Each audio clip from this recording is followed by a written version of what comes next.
going to do something I haven't done before, but which I think is a really good exercise. And that is that I'm actually going to create one of my little slides right here for you.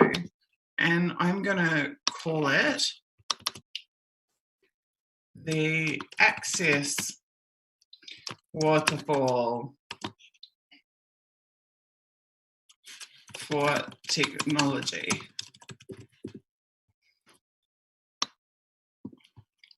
Who gets technology first?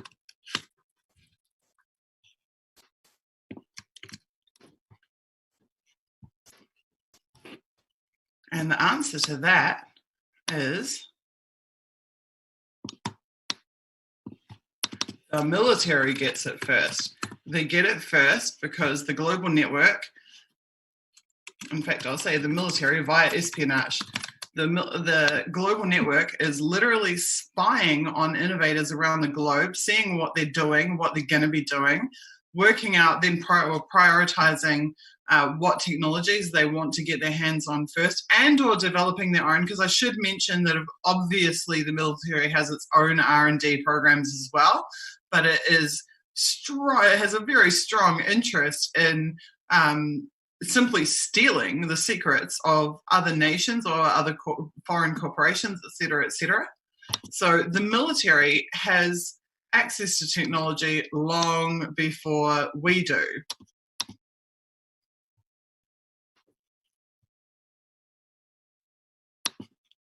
And after the military is what I called the military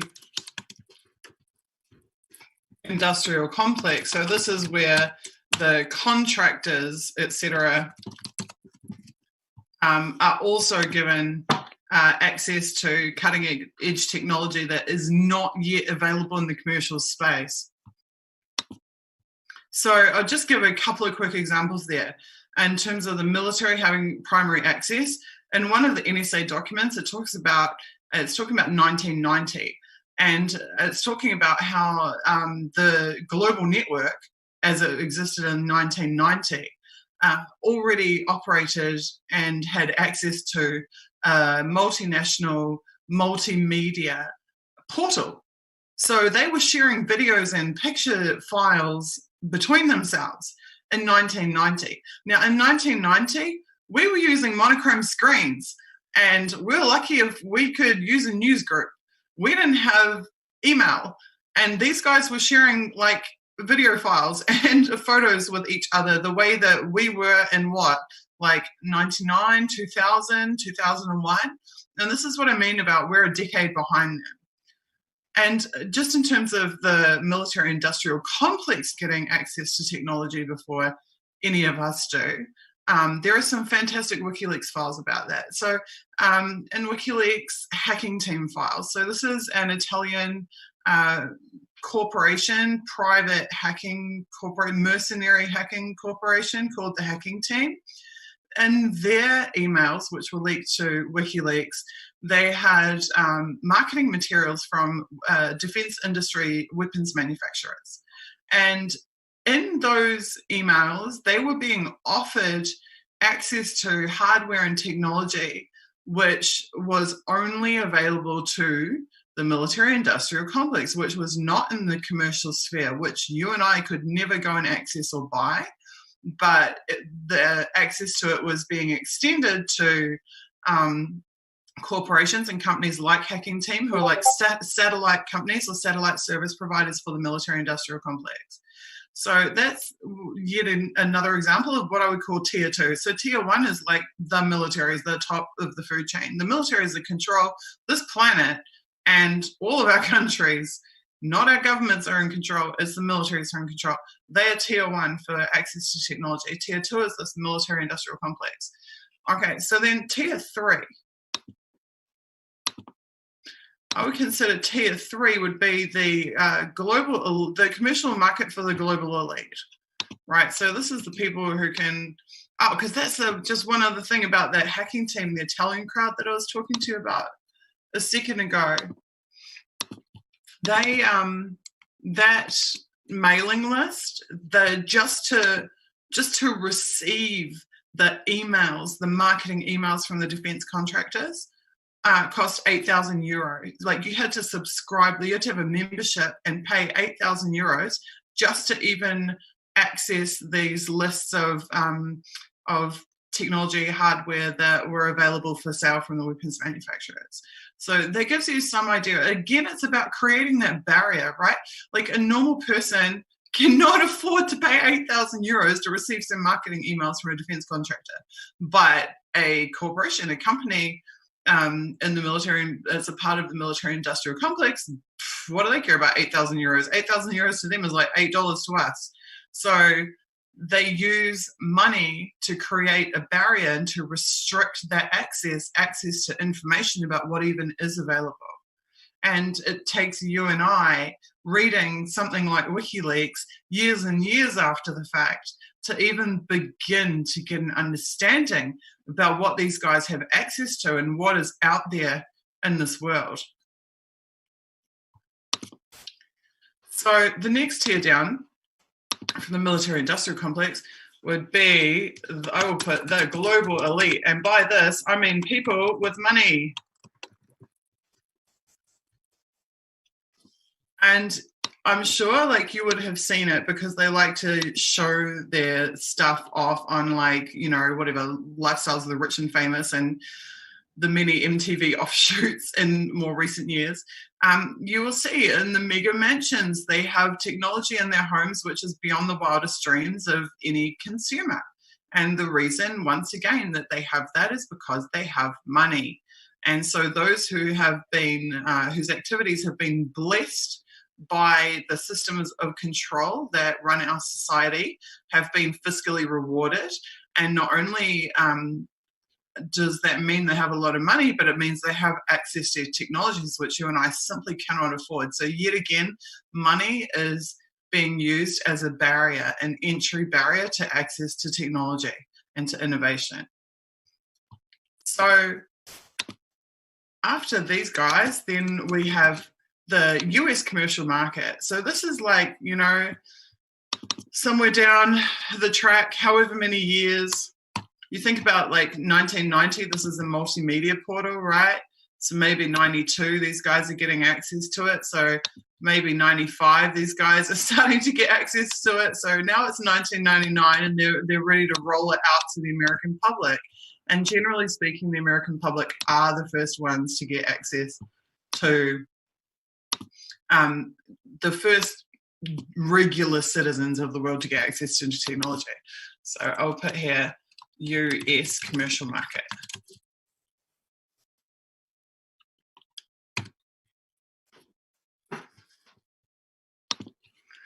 And then after the US commercial market, this is where access to technology becomes a I'd say almost a bludgeoning tool that is used for other countries that have relationships with the US for whatever extent. So I would put here US MIC favoured partner countries. So this is where you see the rest of the Five Eyes is getting, I mean, I can tell you coming from New Zealand.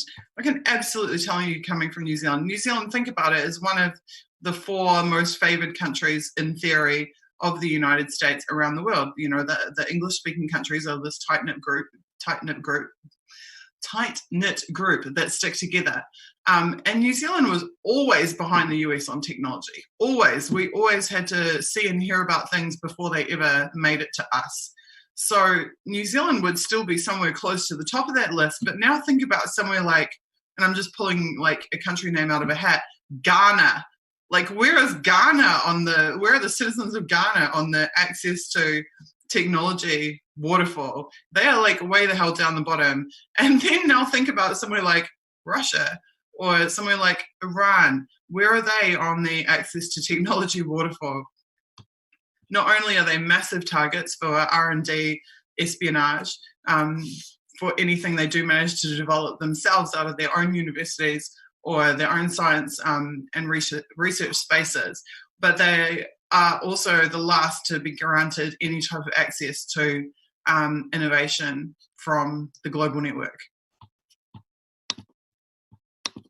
So then we would have at the bottom here, the very, very, very, very, very tail end of the waterfall is the US MIC least favored non-partner countries. I'll just make this full screen so hopefully you can all see it.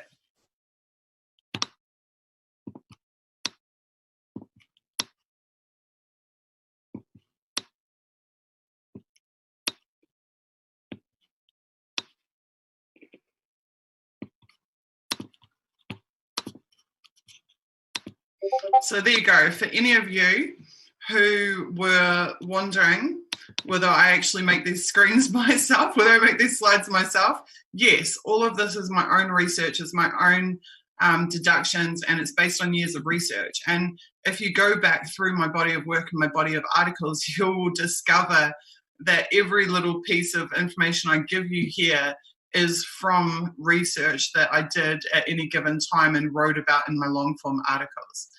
So I'm just going to save that. And that is an excellent screen, I think, in my opinion, to show the way that access to technology is staggered in favor of the global network of intelligence agencies and the military and the warmongers and the war wages of this world, and how us little regular people down here are the absolute last to enjoy the fruits of any technological innovation.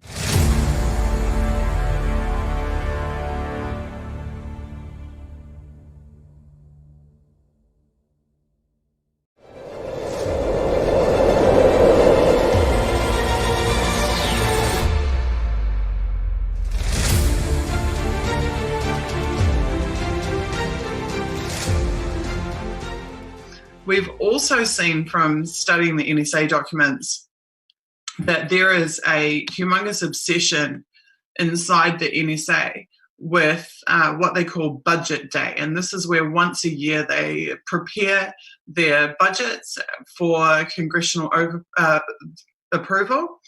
And there are multiple documents in the NSA Snowden files where the NSA is warning its personnel, do not submit anything which may in any way justify restriction of our funding.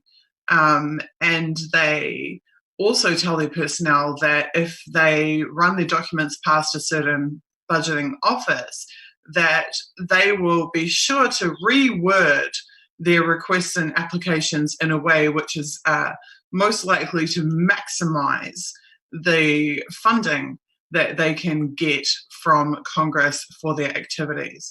So receiving the maximum amount of money possible is absolutely and definitely one of their strategic objectives. They are obsessed with stopping Congress getting information about their activities, but yet maximizing the amount of money that they can get Congress to approve for their activities. And they have no qualms about bending the truth in order to be able to justify that.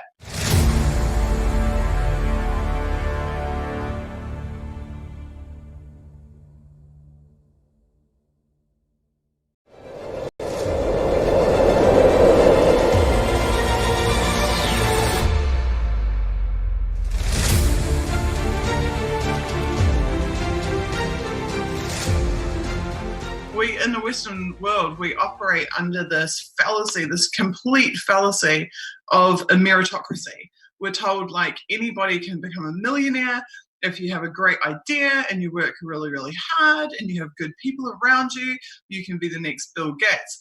I'm telling you for a fact that's bullshit. And Kim.com is a classic example of that.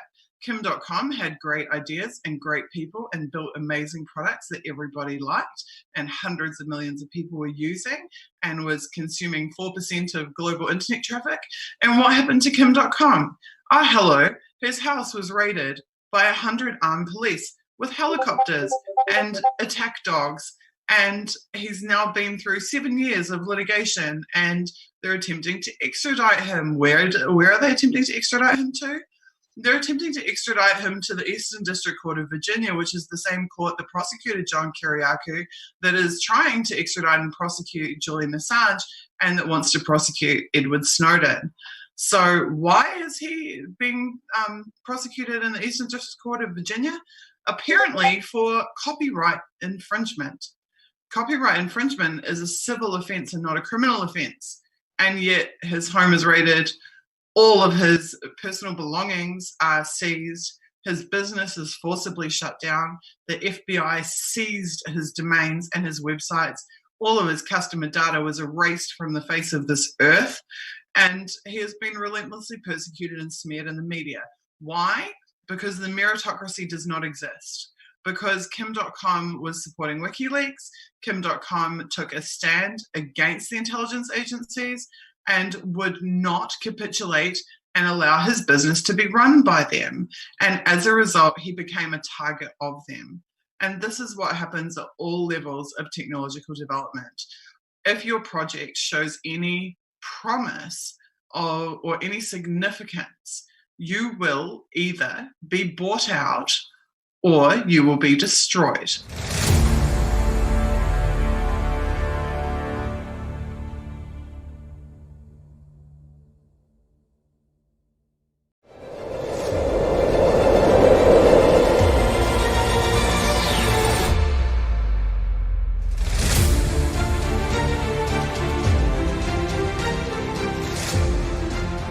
And likewise, they like these monopolies to exist in the hardware and software space, just like they want to create monopolies and maintain monopolies in the telco and ISP space. So we have how many cell phones in this world? We have hundreds of millions, if not by now, probably a billion cell phones in this world. And how many operating systems are they running? I mean, we have nearly the entire planet is on 2 operating systems, 2 mobile operating systems. Why do you think that is?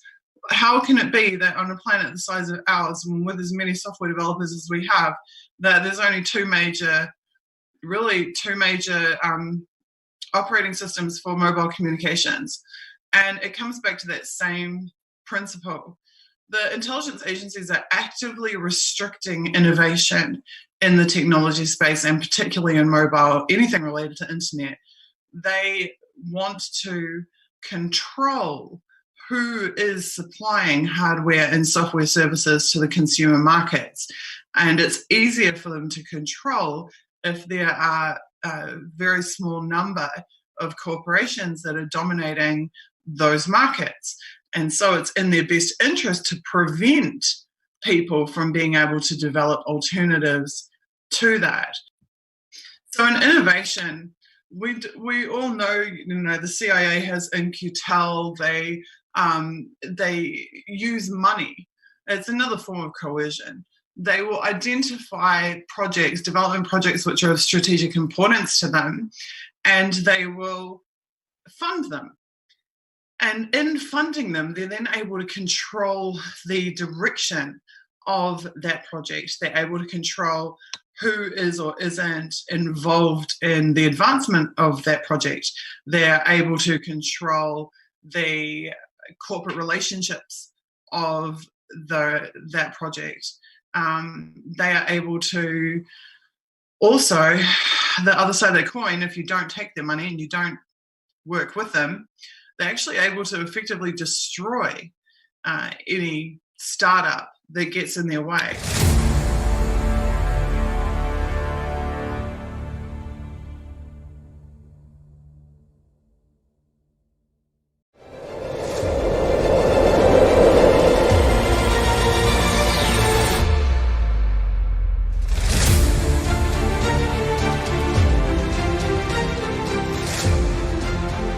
Please donate and support the campaign.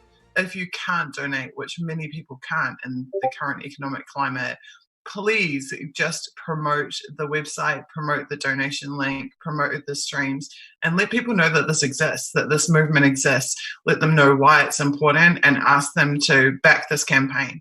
Because if we can get some successful suits going against these guys, we can really make them think twice and have some serious impact, maybe even set some really important legal precedents to fight back against these networks of agents who have been destabilizing our civil society across the Western world. But I mean, with 100 partner agencies across most of the world, they have the capacity to commit these crimes against citizens, against around most of this planet.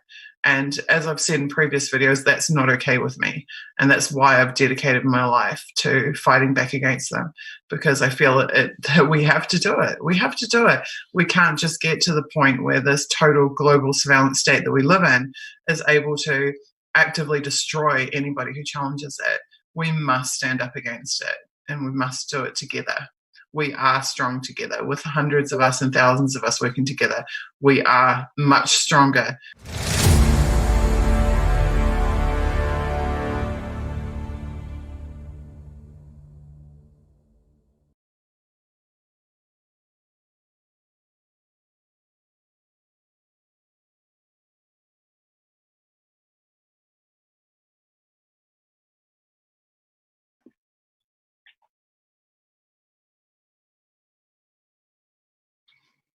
Hi everybody, and welcome to my channel.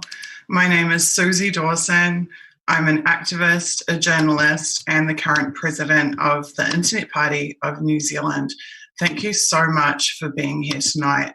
This is episode 4 of Opening the Five Eyes, Exposing the Spies, which is a live campaign fundraising event for the #1 versus 5 Eye campaign.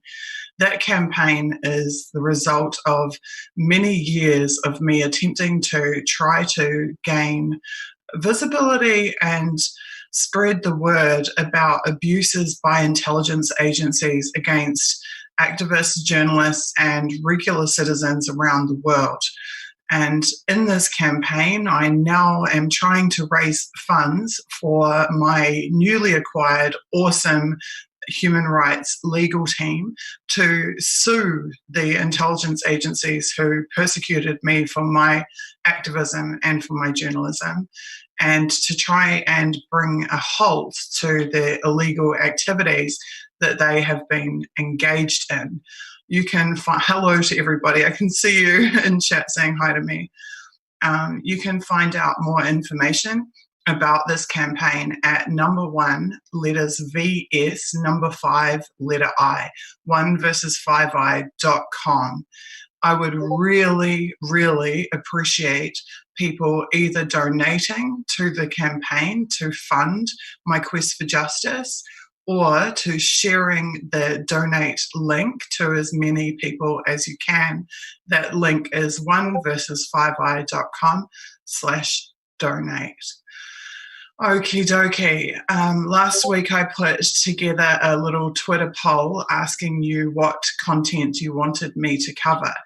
And you said you wanted to talk about the ways that the intelligence agencies subvert all the different sectors of society. So that's the program that we did last Sunday night. The second favorite option was understanding World War III. And so that is what we're going to look into tonight. First, I just want to have a little chat with you guys about what has been going on with me. If you saw my Twitter timeline tonight, you would have seen that I nearly didn't do this stream tonight. In fact, for most of today, I was thinking to myself, I can't stream tonight. I can't stand the idea of being on camera and doing this. It wasn't because I was worried about the content or the campaign. I am really blessed and grateful that I even have the opportunity to run this campaign and to have a chance at obtaining some kind of justice. but I was overwhelmed for a lot of personal reasons, some of which I've decided that I'm going to share with you tonight. So, for there's been a lot going on for me. So this week, Nicky Hager, who is a very famous New Zealand investigative journalist who has written some seminal books about the intelligence agencies and who has himself been targeted by the same intelligence agencies who have targeted me, managed to get into the media this week official findings that the New Zealand spy agencies had spied on him. Every time there is a major development in my home country that relates to this type of targeting against people, for reasons that I don't understand entirely, I don't actually feel triumphant about it. I feel really upset about it, and I get really angry, and I get quite miserable, actually, as you can now see, as I'm practically crying on stream. I get really upset and miserable because it brings back everything that I have been through and that my children and that my family have been through. People are complaining that we've been cut off. Can you please confirm for me? Oh, you say it's back now. Okay, I'll just try and repeat what I was saying. I was just saying that there were some big developments in New Zealand this week regarding revelations of illegal spying by the agencies on a major New Zealand journalist, Nicky Hager. Nicky's a really good guy. I actually know his sister pretty well. His work is extremely important. But instead of being triumphant or feeling victorious or vindicated by these revelations, I actually just got really upset by them for several reasons.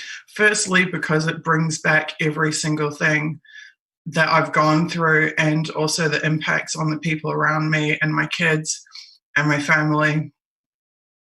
But also because I feel a really deep sense of injustice, particularly because of the way that the media treated me in New Zealand, and because of there's just a lot of unresolved stuff.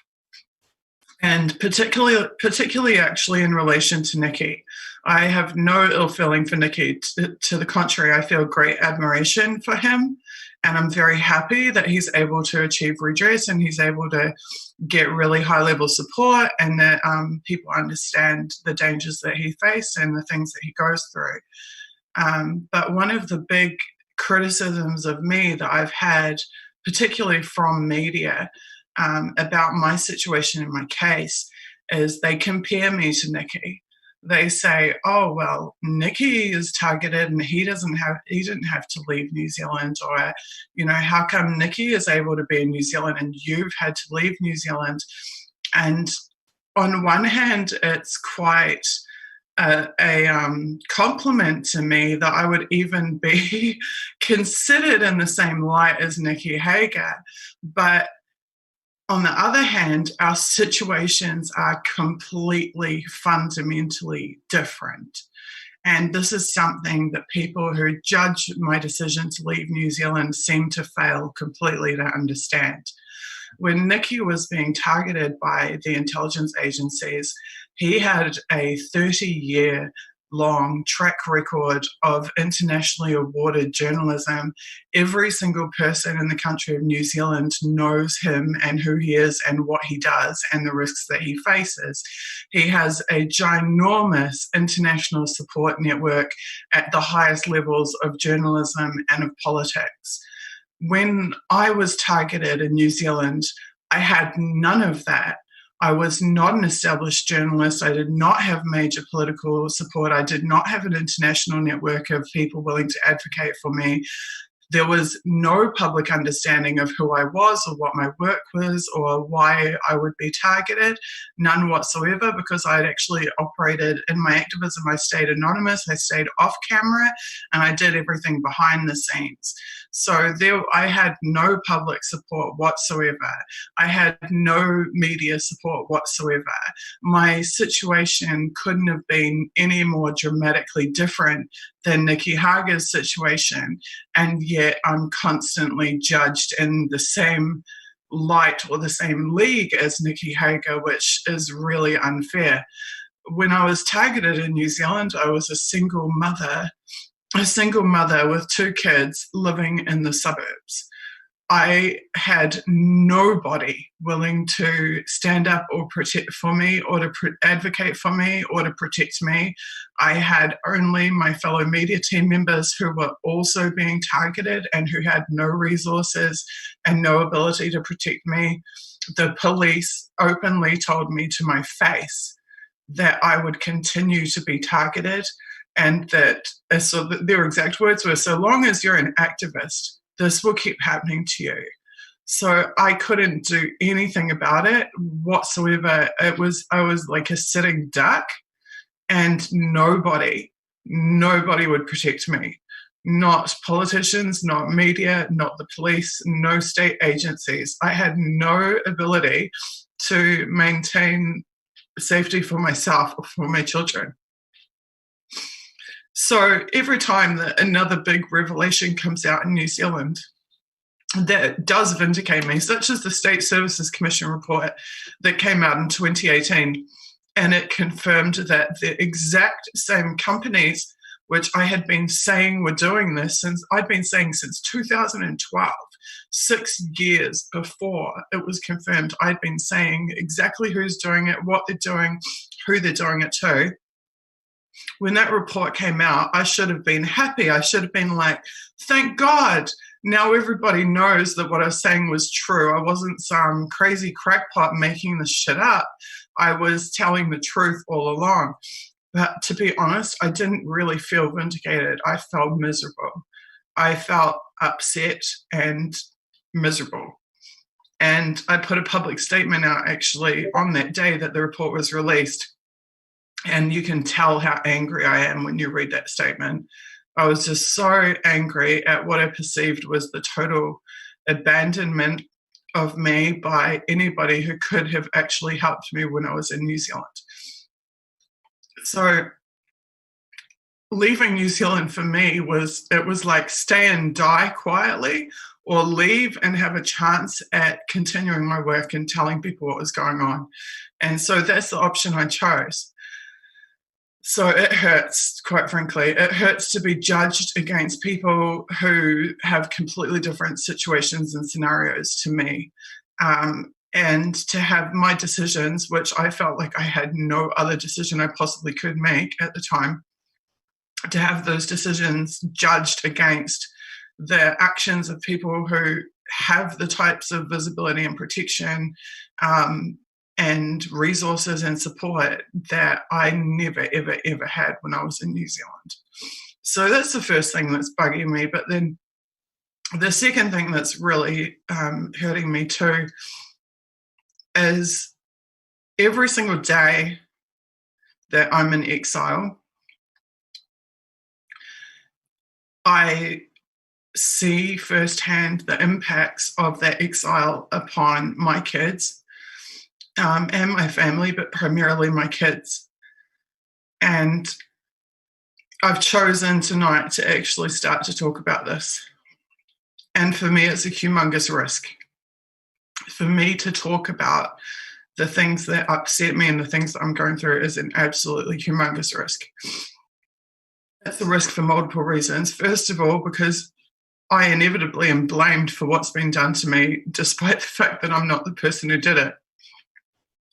And it's a risk because the people who continue to persecute me use anything that I say or anything that I disclose to continue to persecute me and continue to hurt me.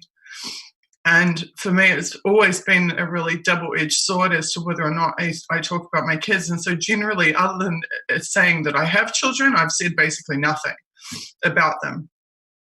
but the impacts on my parenting of the children when I was in New Zealand being targeted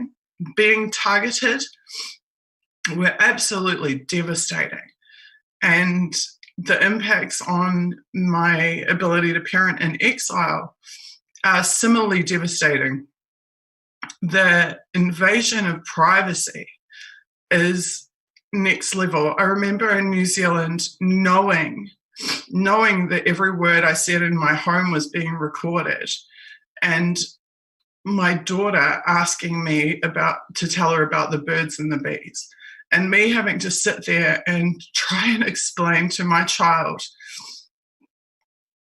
the facts of life, and particularly the facts of being a girl and becoming a woman, knowing that every word I said was being scrutinized by security agencies that had it in for me and were trying to destroy me.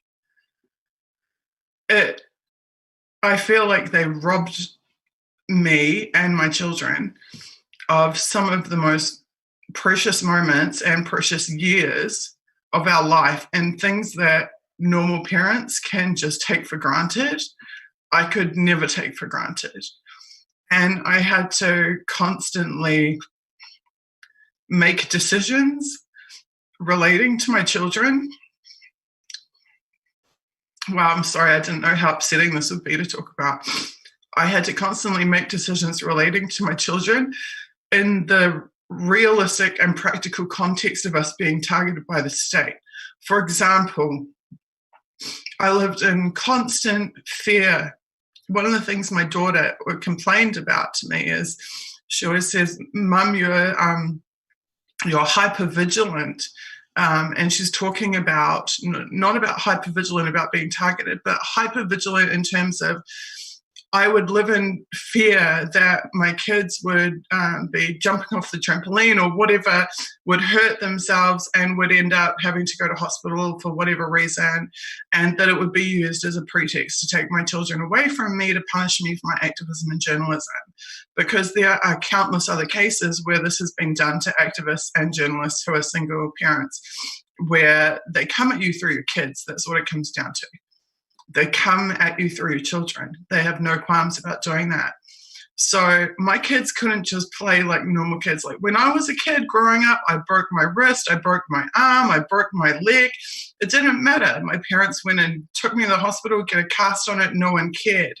But as a single mother who's a targeted activist and a journalist, I would literally be running around after my kids like, watch that step, careful of this, careful of that, don't blah, blah, blah, blah, blah, constantly on at them, be careful, be safe, be careful, be safe, like to a ridiculous degree, because something as simple as my kids having an accident and breaking their arm could be used as a pretext to destroy our domestic life and destroy our life together and potentially even separate us.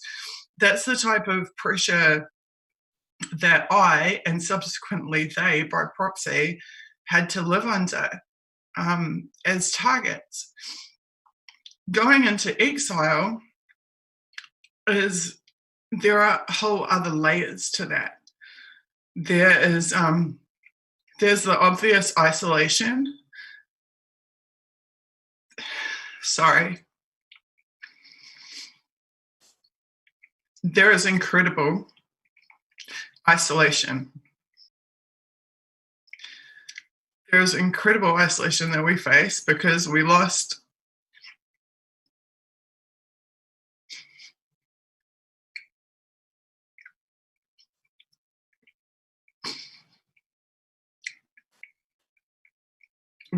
our family, access to our family. We lost all of our friends. We lost our entire support network in terms of social support network and our personal community. My kids lost their friends, their belongings, which are still to this day sit in storage in New Zealand because I don't know even whether I'll gain temporary residency here and be able to move their stuff to them. They lost their home that they grew up in. They lost the ability to learn and to speak their native language like every other child in New Zealand does.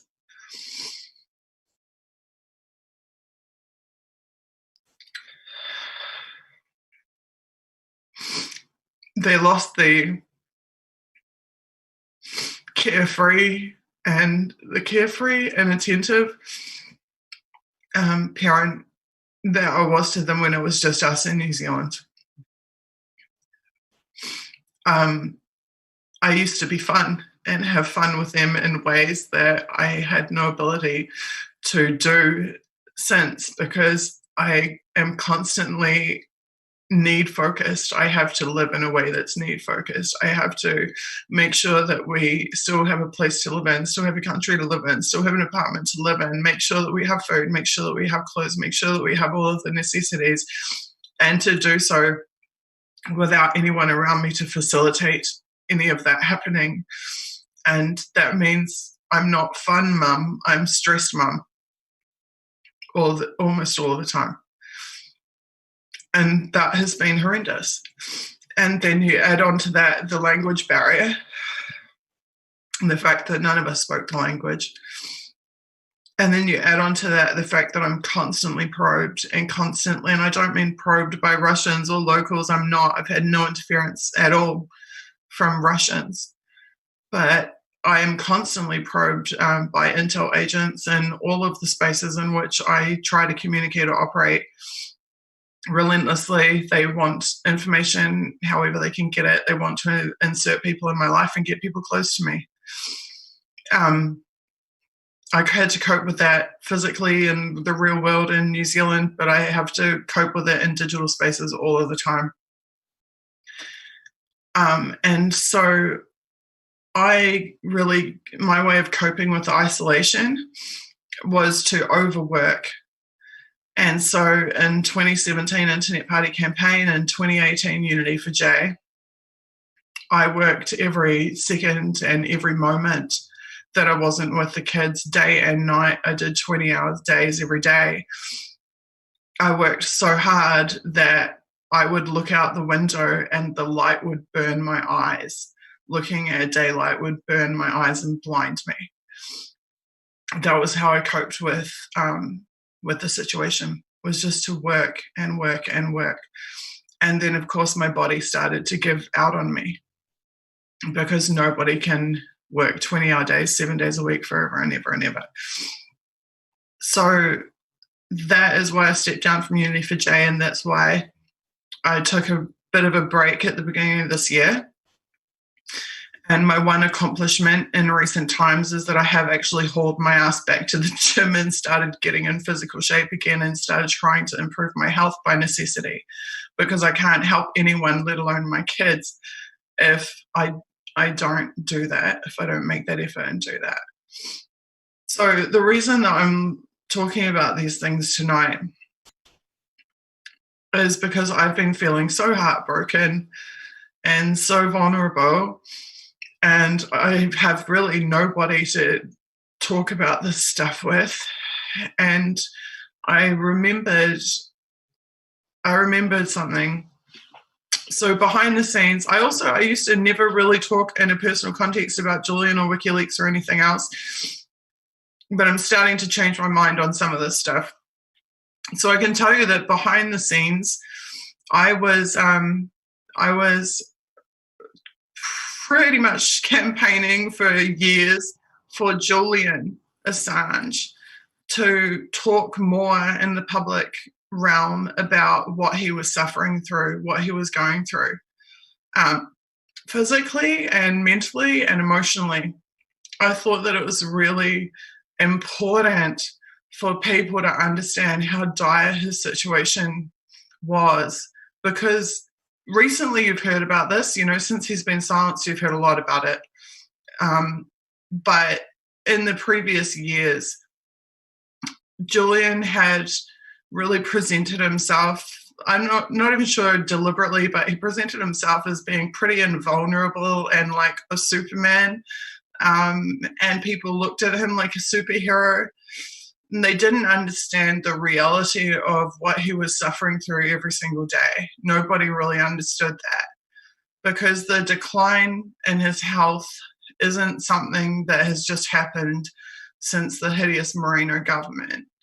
It's been going on for the entire decade. Julian was suffering in 2010. He was suffering in 2011. He was suffering in 2012. He was suffering in 2013. But nobody really understood the ways in which he was suffering. So after I made the suggestion a number of times, Julian did actually release his medical records. And that was a significant moment, and it was a very Julian way to address the issue, because he provided documented facts from accredited professionals to disclose information about himself that could then be referenced by journalists, et cetera, et cetera, et cetera. It was definitely a Julian way to handle it, and it was a good way to handle it. But Julian, like many of our men, and I would say Ed also, yeah, you're one of the people who is also guilty of this. Our men don't like to be vulnerable, and particularly when they know that their adversaries are the highest level adversaries in the world, who will exploit any weakness and who will exploit any vulnerability. They don't like to show vulnerability. Our men don't like to show vulnerability. And they like to project strength, and they like to attract people to themselves through invulnerability and strength and being powerful. A lot of people tell me all the time that I'm really strong, and it puzzles me because I don't feel strong. I haven't really felt strong through any of this. I've kind of just been in a constant state of having to attempt to deal with what's happening to me in real time as it's happening. I've never felt particularly strong, but people constantly tell me I am strong, and I think it's because they confuse the strength of my convictions with some type of personal invulnerability or superpower. And I'm telling you, I'm definitely not invulnerable, and I definitely don't have some superpower. And I'm also hyper aware that those who target us know full well how miserable we are sometimes, how much stress we're going through, how hideous what we're going through is. They know that because they spy on us.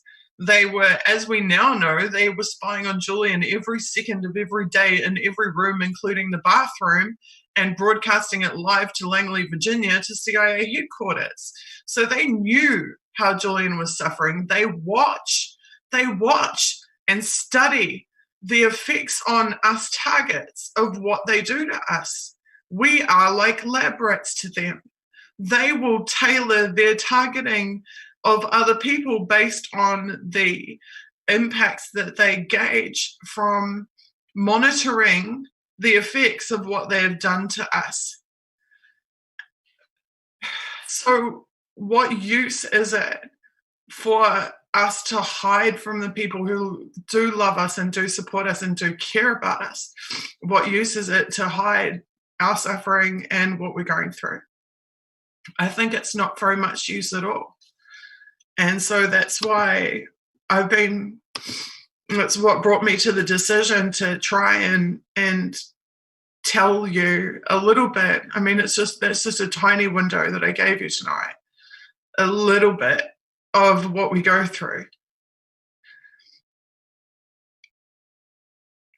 If you've ever had someone really highly manipulative in your life who lies to you for an extended period of time and lies to you about fundamental things which relate to why you even chose to engage in any type of relationship with them in the first place, you'll understand that when you inevitably find out the truth, which you always do, that you feel like they stole a piece of your life from you.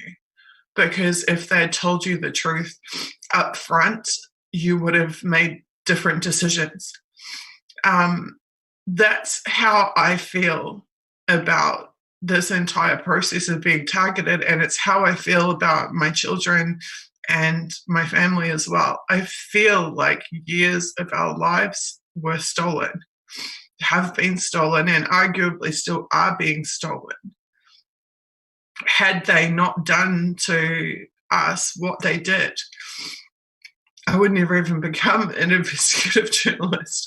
I would never have become any type of expert in the insane and disgusting things that they do to us every day. They created me in that sense. They created my investigative journalism. They created my activism by waking me up to the evils that they do.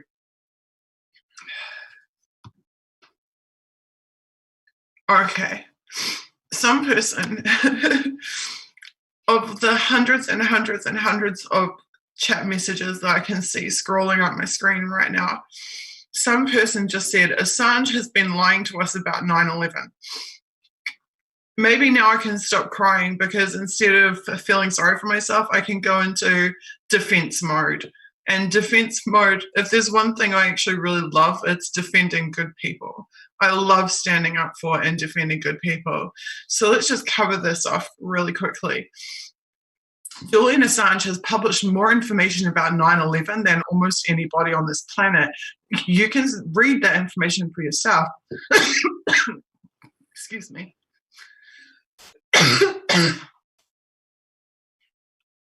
You can read this information for yourself on WikiLeaks.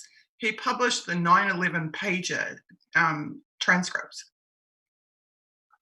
That means every single emergency alert pager response on 9/11 is published on WikiLeaks. That means you can go and read the real-time inside story of what was going on 9/11 on WikiLeaks. Basically, nobody ever talks about this, but it's there. There is, I'm not sure off the top of my head, but there's probably tens of thousands, if not hundreds of thousands, of messages from first responders on 9/11 published on WikiLeaks. And if that's not good enough for you, then just type 9/11 into WikiLeaks, and there is unbelievable amounts of content from State Department cables, from diplomatic documents about 9/11. Now, someone's saying, have I heard what he said answering questions about 9/11? Yeah, I have. I've seen the video and I've read the quote. Now, the video and the quote are two different things. You will notice if you go and watch them. For example, the Irish Examiner, I believe it was off the top of my head, or it was definitely an Irish paper, pulled one sentence that Julian Assange set out and used, and it has been used forevermore as this pretext of Julian doesn't believe in 9/11 truth, blah, blah, blah, blah. What he said was that he was asked about 9/11, which in itself, this is a question every activist asks, because it's a loaded question, because you get screwed no matter how you answer. If Julian says, yes, I'm on board with 9/11 truth, then every journalist says, Julian Assange is a 9/11 conspiracy theorist. And if Julian says, no, I'm on board with the official story, then the whole 9/11 truth movement and all the activists get told, Julian Assange believes the official story about 9/11. So no matter which way he answered that question, he was going to be screwed by the answer. Now, what he actually said, if you go and watch the video of that interview, is he said, we have published 10 million documents on WikiLeaks which are verified fact. So instead of asking me about something which we don't yet know one way or the other with 100% documented fact, please focus on the documented facts we do have, i.e. war crimes and God knows what else is in there, is in WikiLeaks files. Please, can we keep the focus on that? Can we keep the focus on what we've actually published? Now, that's a perfectly reasonable answer.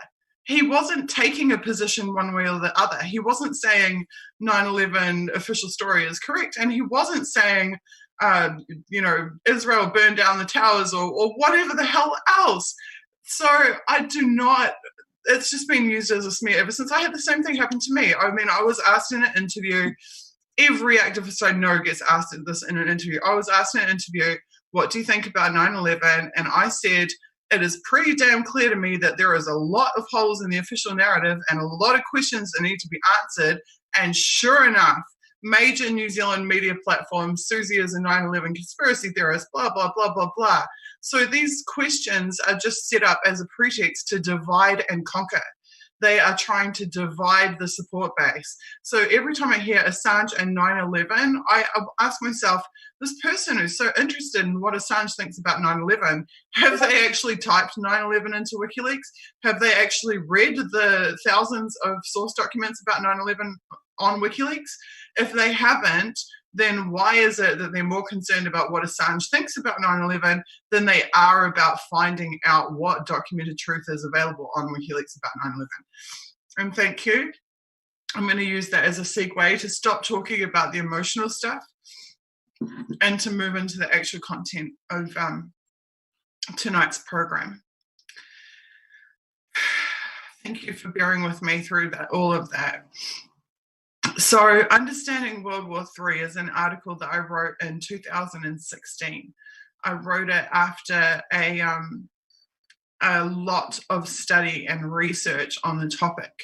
One of the most interesting factors, I think, about this article, and I'll just quickly show it to you here, it's on contraspin.co.nz, is the date that I published it on. I published it on October 17th, 2016. So why that date is so interesting is that while pretty much the entire Western media was in full-blown 2016 election Trump versus Clinton, Coke versus Pepsi mode, I wasn't writing about Coke versus Pepsi, Trump versus Clinton. I was writing about the ongoing World War III because it was patently obvious to me that World War III is not only happening, but it's been happening for a long time, and that the only missing piece to that is for the governments, particularly Western governments, but the major governments around the world to acknowledge that World War III is happening, to actually declare the war. So what I'm going to do with you tonight is, and just to take this back to the Five Eyes, in previous episodes of this show, you saw me talk about the role of the intelligence agencies in the kill chain behind the dropping of every single bomb. And I made the argument that to be anti-war, you must be anti-intelligence agencies, because the intelligence agencies are both remotely through their networks, but also physically on the ground in war zones, supporting and being an inherent part of the process by which every bomb is dropped. In that vein, we know that the intelligence agencies are also the major fiscal benefactor, financial benefactor of war. So when there is armed conflict, the budgets go up, they get more money, they get more leeway, and they get more leverage, they get greater resource and ability to do whatever the hell they want to do. We also talked, yes, someone's asking, what is it? It's on contraspin.co.nz, and it is called Understanding World War III. So what I'm going to do is I'm going to read through the article for you, but I'm also going to ad-lib. So I'm not just going to read straight off the page, but I'm actually going to discuss the concepts in it. And I'm going to make this case and explain to you why I believe that World War III is already underway. The other preface that I would just put before I start going through the article with you is that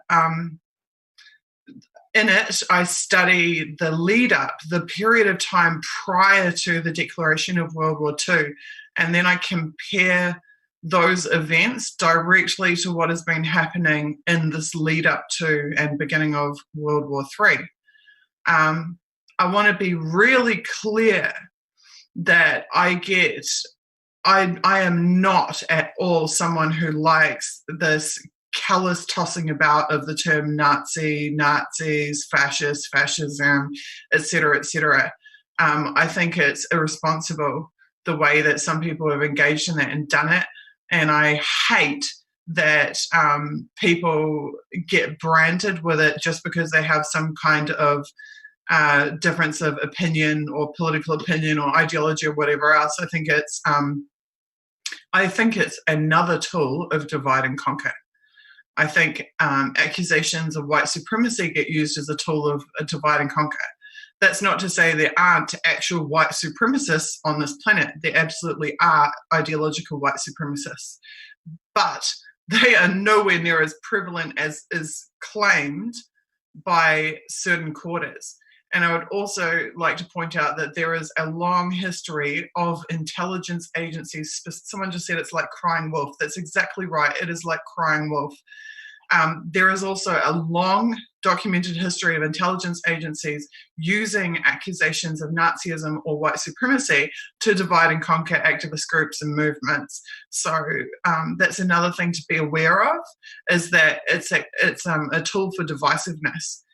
That said, there were actual Nazis on this planet, and they did absolutely provoke a world war. And we're going to look at some of the similarities in the geopolitics and in the engagements that led up to that declaration of World War II by comparison to what's happening now. So we will get started, my friends. And by the way, if I run out of voice, which is entirely possible, then I will take a 3-minute break and have a drink and try and get it back and continue on with you. And then once we get through the article, do a little question answer or a Q&A session with you. Just to give you a heads up, I know there are people who want holding out for the surveillance teach-in, which I promised, where we're going to go through every single method of surveillance that I'm aware of: public surveillance, physical surveillance, digital surveillance, all the different types of surveillance. We will spend 2 or 3 hours just mapping out a big picture of all of the different methods of surveillance. We'll probably do that next Sunday night. And then I think we're going to have a very special guest who I won't name yet in the following week, in 2 weeks' time. And we're going to study the JTRIG files, which is the Joint Threat Research Intelligence Group from GCHQ, which is the UK eye of the Five Eyes, which was revealed in the Snowden files. And the JTRIG documents are extremely important because they are all about the specific targeting methods of the Five Eyes intelligence agencies as pertains to people they consider to be threats, and primarily in an online environment. So it's all about like online digital infiltration of groups and networks. It's specifically about how to smear a target, how to destroy a life through online means. And those documents were all based on psychology principles of psychology, I should say, and are highly technical. So I am bringing in an expert to decipher some of that lingo for us, and then some activists to talk about the ways in which those principles have been used to target them and to destabilize their lives and to harm them in real ways in the real world. So that's what's the program for the next 2 weeks. Okay, without any further ado, actually I'll do it the other way around. I'm going to have a quick drink now, and I'll be back in 2 minutes, and we will work our way through understanding World War III. All my awesome mods, if you could circulate the link to the article, that would be really cool, and then people can go through the material at the same time as we discuss it. Be right back.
And that is because of what is happening in Ecuador at the moment.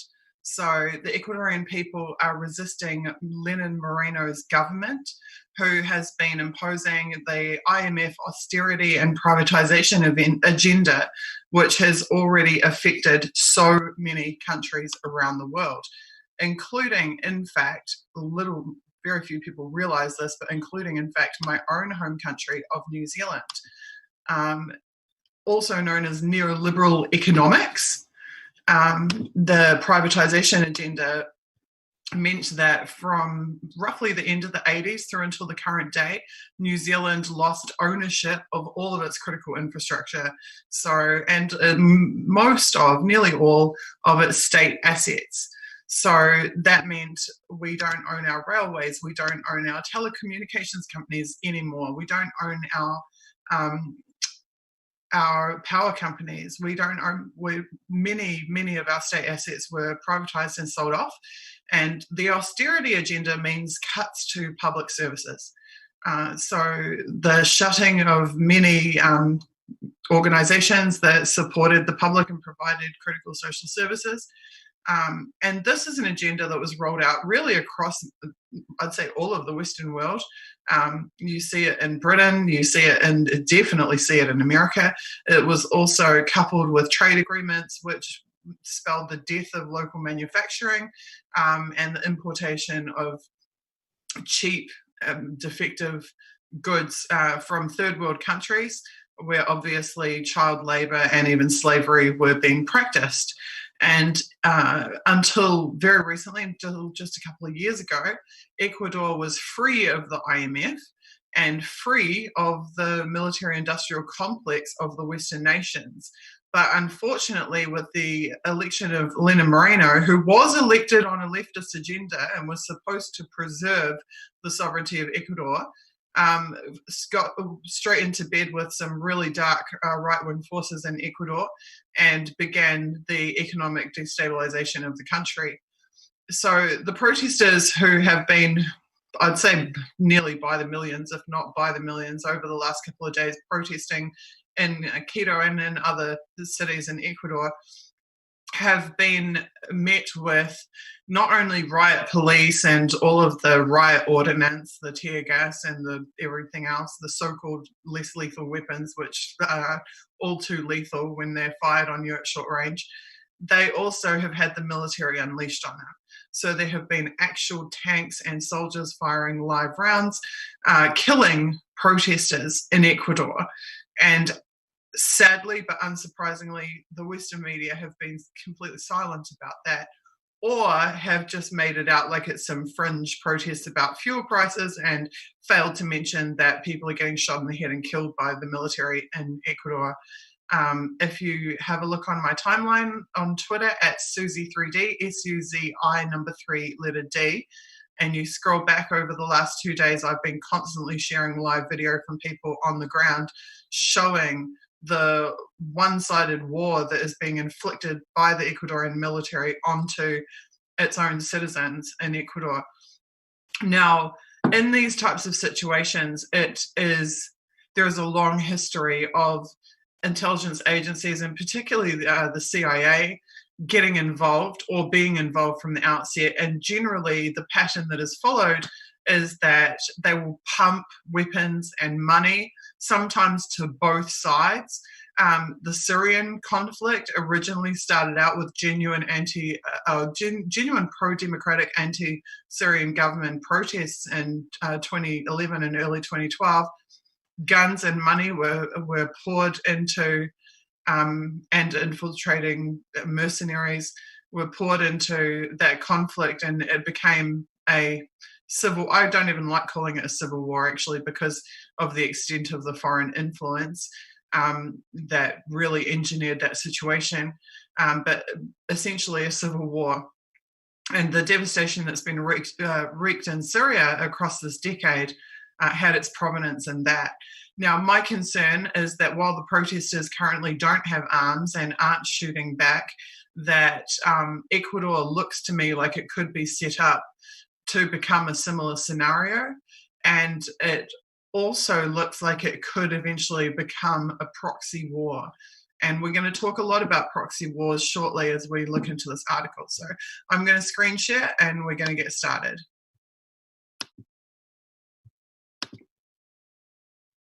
Okay, here we go. Understanding World War III, October 17th, 2016. A critical look at history reveals that World War II started in 1933 and not 1939. And World War III, if it is ever declared, also won't have started at the declaration point of the war. It will have started long before, as you'll see in the analysis in this article.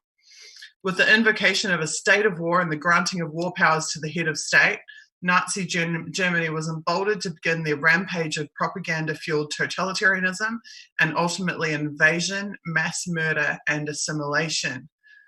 So this granting of war powers and the invocation of a state of war is exactly what we saw post 9/11, when Bush declared the global war on terror and then extended the AUMF, which we'll get into a little bit further along as well, to enable them to wage this war on terror.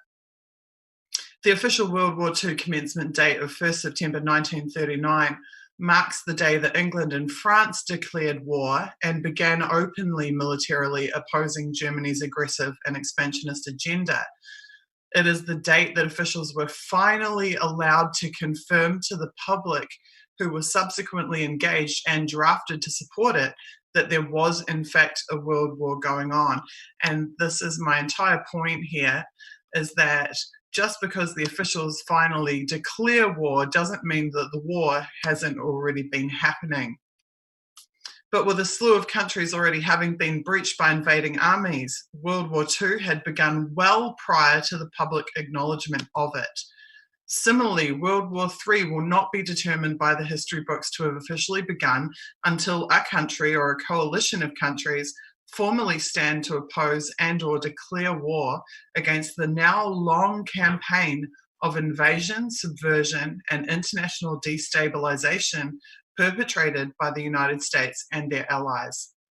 But nonetheless, even in the absence of such proclamations, World War III is well underway. That fact is only now filtering through to the awareness of the global public. My analysis of the 1933 to 1939 period in Germany's history has grave implications. The diplomatic and military conduct of Nazi Germany eerily mirrors that of the USA, hereafter colloquially described as the US Empire, in the period 2001 to 2016. The events leading up to World War II and World War III are scarily similar. And then I talk about Naomi Klein's 10 Steps to Fascism, being otherization, the creation of an enemy, operating gulags such as Guantanamo Bay, employing paramilitary, outsourced military, or the privatization of military, immunized thuggery, which is Blackwater, etc. Now, the immunized part here refers to Donald Rumsfeld's total force doctrine, which is where he immunized private military companies from being able to be prosecuted for any wrongdoing. He extended the immunization that the US Army and US Armed Forces have to the private sector, which is obviously incredibly problematic.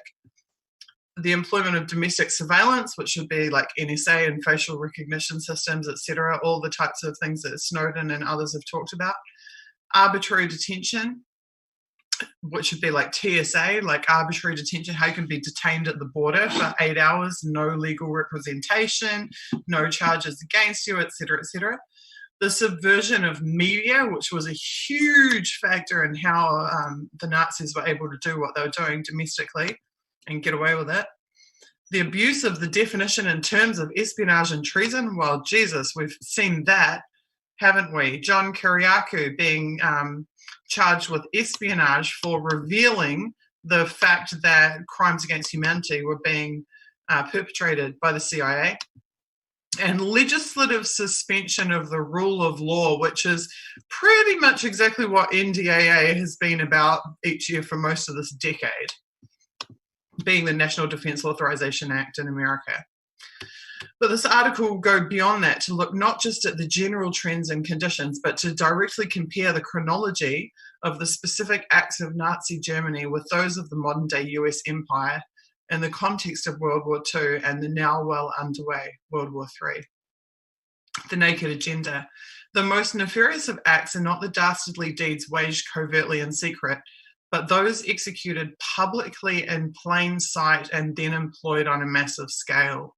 So it's the things that they actually tell us about and even brag about that are even more concerning than what is happening in secret, because there is plenty that they openly brag about that is highly problematic, and that's a massive understatement. Hitler, from the documentary World War II, Germany Road to War, Hitler never made a secret of his aims. He committed them to print and repeated them in countless speeches.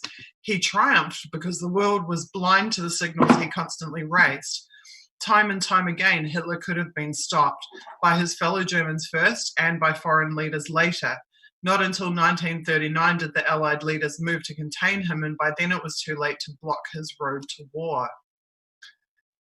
Time and time again, over the last 15 years, the empire has declared that it is at war. This isn't something they've hidden. They've said, we are at war. This is a war. The world is a battlefield. This is a global war on terror.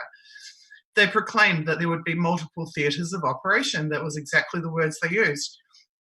That their enemies were numerous and would be hunted wherever they resided or roamed. Remember George W. Bush? Wherever you are on this planet, we will find you. We will hunt you down. There will be no borders in this war. I mean, somehow we didn't take it seriously enough. Numbed to the overblown rhetoric of Western leaders, because they are absolutely overblown in their speech, it never quite sunk into the global public that America declaring a state of emergency, invoking war powers, dramatically expanding military capabilities and financing, employing legions of mercenaries, invading a string of foreign nations, upending elected governments, occupying foreign lands, incurring civilian casualties into the millions, creating a massive refugee crisis, and incessantly lying about their motives for it, was in fact them instigating a third world war. Because when you look at everything that they did in its totality, is that not a war? I mean, they told us this is a war. Warning signs. The subversion of constitutions and democratic principles is a common thread among all tyrants, dictators, and military regimes, and we're absolutely seeing that in Ecuador right now. When a permanent state of emergency, which Moreno has just declared a state of emergency, was declared in Germany, and the Enabling Act of 1933 passed, the stage was set for unending war. So in 1933, the legislative groundwork was already in place for World War II. But the public didn't know it was World War II till 1939, remember. While different in letter and inferior in scope to the far more complex USA Patriot Act of 2003, the ultimate aims were similar: to enhance the powers of the Nazi government to engage in internecine warfare on a whim, internecine in terms of Europe. Likewise, according to Wikipedia, probably the worst source ever, but we'll still cite it for this particular case, in the wake of the September 11th, 2001 terrorist attacks in the United States, the Bush administration asserted both a right and the intention to wage preemptive war or preventative war. This became the basis for the Bush Doctrine. So those were exactly the premises of the Nazis' War Powers Act, were to assert a right to wage preemptive war. The Nazis soon used their powers to justify the execution and imprisonment of their own people. Now, just bear in mind, we think, oh, we don't execute people. Well, this isn't just like jailing them and putting them on death row. This is like drone executions of American citizens on foreign soil, extrajudicially, without them ever being arrested or charged or going to through a court process. And this is manifest in the recent conduct of the empire also. 2012's National Defense Authorization Act famously included provisions for the indefinite detention without trial of American citizens, and US citizens have become targets of extrajudicial killings by their own governments. The stated justification? George Bush's 2001 authorization to use military force, known as the AUMF. On 14 September 2001, Congress declared that the AUMF was intended to constitute specific statutory authorization within the meaning of Section 5B of the War Powers Resolution of 1973. And this is a quote, an initial draft of Senate Joint Resolution 23 included language granting the power to deter and preempt any future acts of terrorism or aggression against the United States.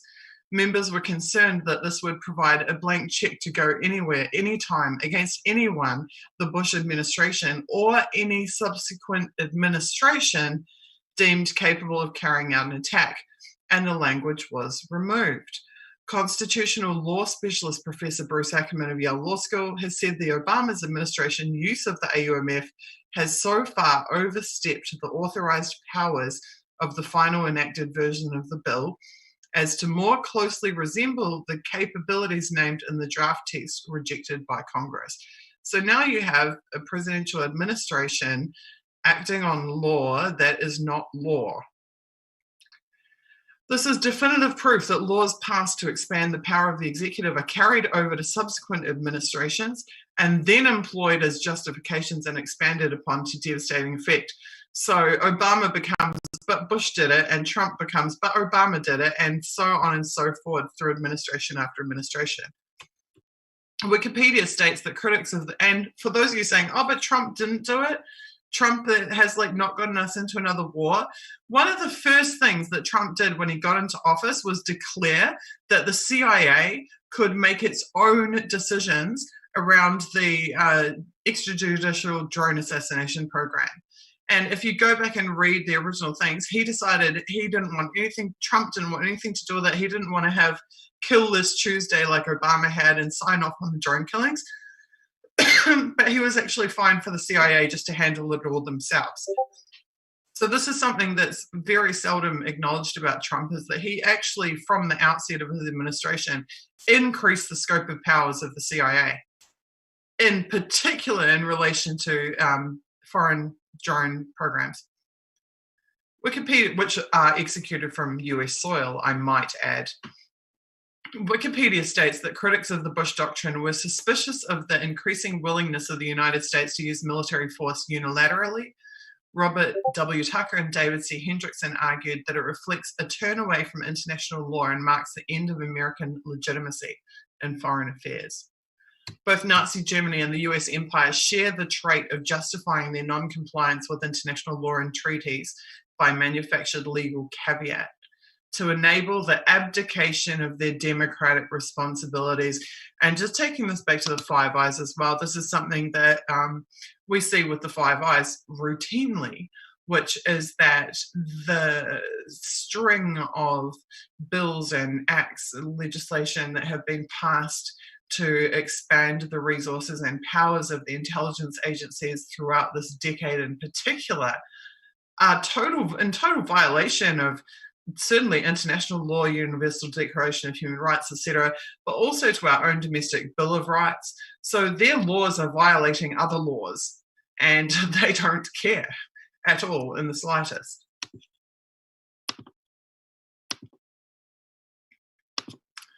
Germany claimed that international treaties were not adhered to by their political adversaries, and therefore it need not uphold or be bound by them. Now, where have we heard that before? The US has completely abandoned international law in recent, if not, I'd say the last 20 years in particular. And also this goes back to my earlier point too in the article about what they do openly is actually almost scarier than what they do in secret, because they have made no secret of pulling support, refusing participation in international tribunals, refusing to respect international law, refusing to respect decisions by international bodies to which they're signatories. This is done overtly and openly. It's not at all something that they make a secret out of.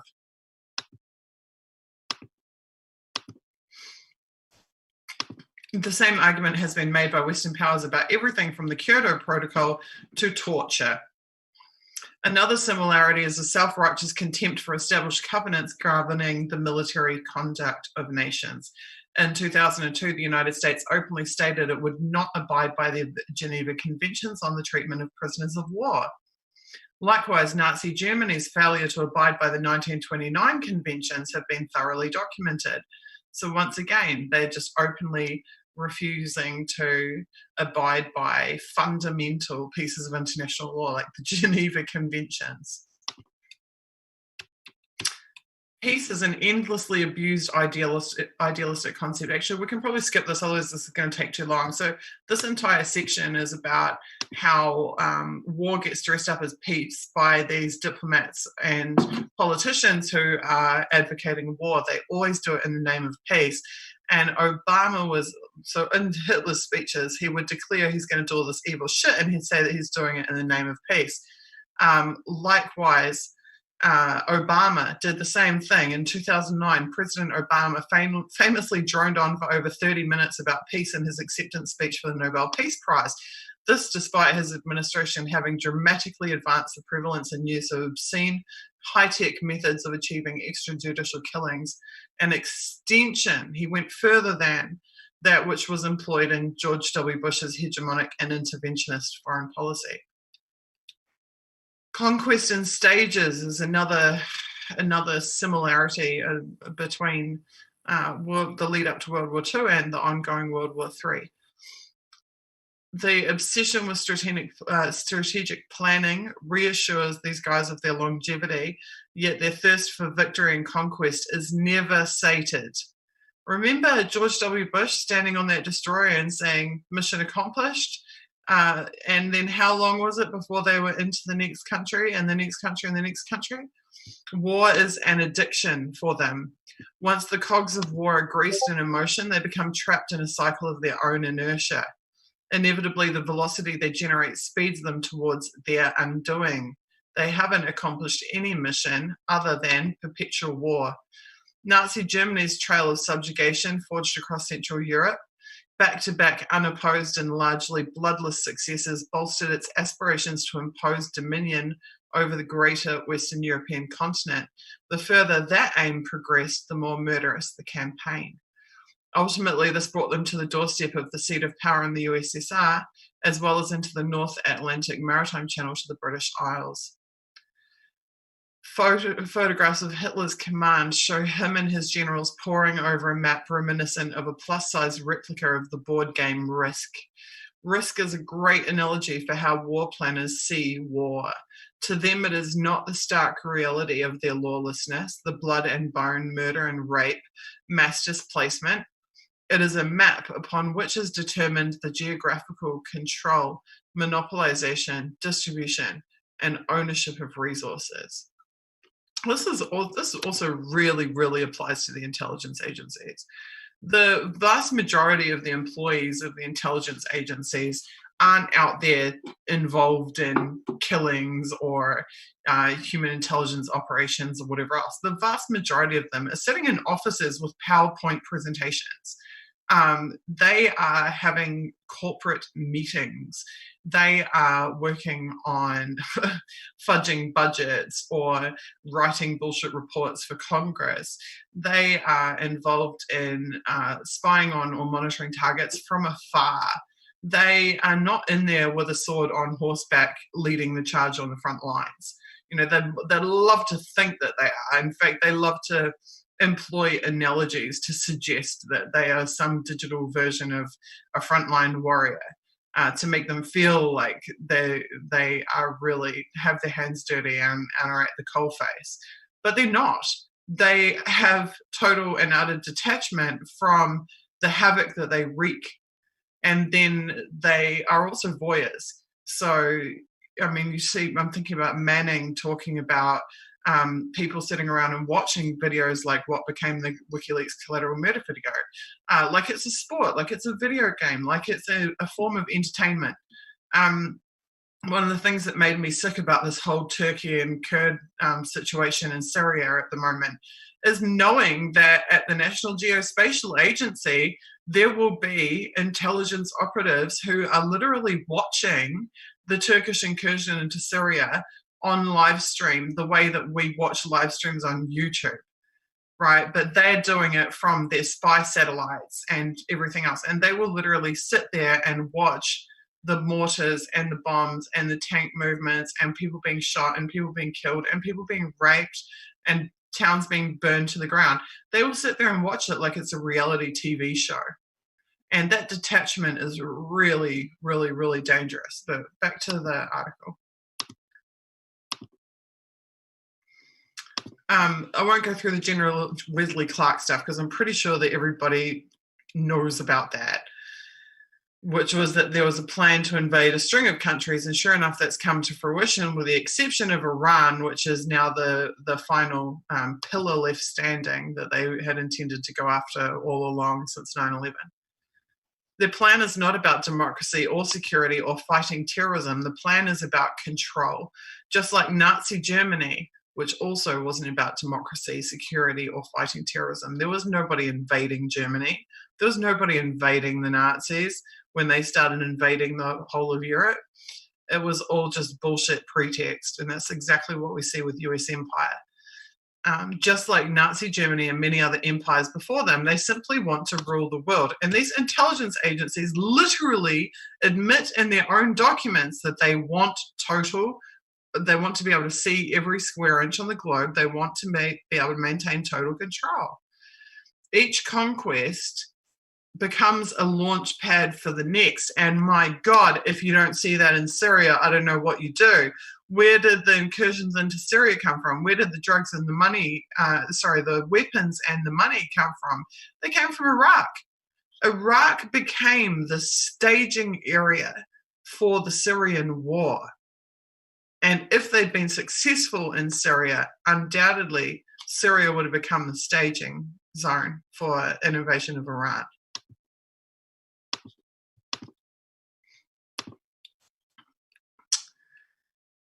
The invasion of Iraq allowed the United States to establish bases and to prepare itself for conflict in Syria.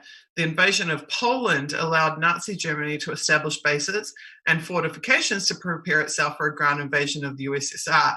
Nowadays, Ukraine is the new Poland. That's what Ukraine is about. Ukraine isn't about Ukraine. Ukraine isn't about just dealing a blow to Russia. Ukraine is about creating a staging area, creating a lily pad, as the US likes to call its intermediary countries where it runs its drone operations and everything else out of. Ukraine is about creating a staging area for a theoretical invasion of Russia or a conflict with Russia. The disbandment of the invaded nation's military is another theme. And remember, they did that in Iraq, just as the Iraqi army was famously and disastrously dismantled post-invasion. Nazi Germany disbanded the Czech army and others. Stress factors for ethnic and religious tensions are deliberately exacerbated as target countries are purposefully divided along sectarian lines by their invaders. Now, I had friends in Iraq, and they told me in no uncertain terms there was no sectarian issues in Iraq prior to the invasion of Iraq, despite the fact that the Sunni and Shia sects do have some, which they actually considered relatively minor religious differences, relatively minor within the microcosm of Iraq most recent invasion. There was no social segregation amongst the common population along religious or sectarian lines. That was deliberately exploited by the US to create that sectarian warfare. It was an absolute divide and conquer destabilization agenda. The preconditions for civil war are maximized, and this is another thing that I worry about happening in Ecuador now, to provide further justification for ongoing occupation. So once again, it's about creating pretext, to create bad guys and fall guys, and to prevent any cohesive opposition from forming or taking hold. This invariably leads to sectarian warfare. This tactic is simple: divide and conquer. Both Nazi Germany and the US empire demonstrated the effectiveness of that strategy over and over again. So another thing that enabled World War II and that is also enabling World War III is the inaction by the international community. In World War II, the Allied powers failed to act again and again. They did not act against Hitler when he positioned his troops in the Rhineland, nor when he occupied Austria. From johndeclare.net, in 1936, Hitler moved his troops into the demilitarized zone, claiming that the recent treaty between France and Russia threatened Germany's safety. His commanders had orders to retreat if the French army tried to stop them, but this time it was France who did nothing. The League of Nations, busy with the Abyssinian crisis, also did nothing. Now, the League of Nations is the precursor to the UN. So this is yet another point that I'm pretty sure I get into this article, which is that each time there is a world war, there is a reshuffling of the international organizations for diplomacy. So the League of Nations was made defunct by World War II. I believe the United Nations will be made defunct by World War III.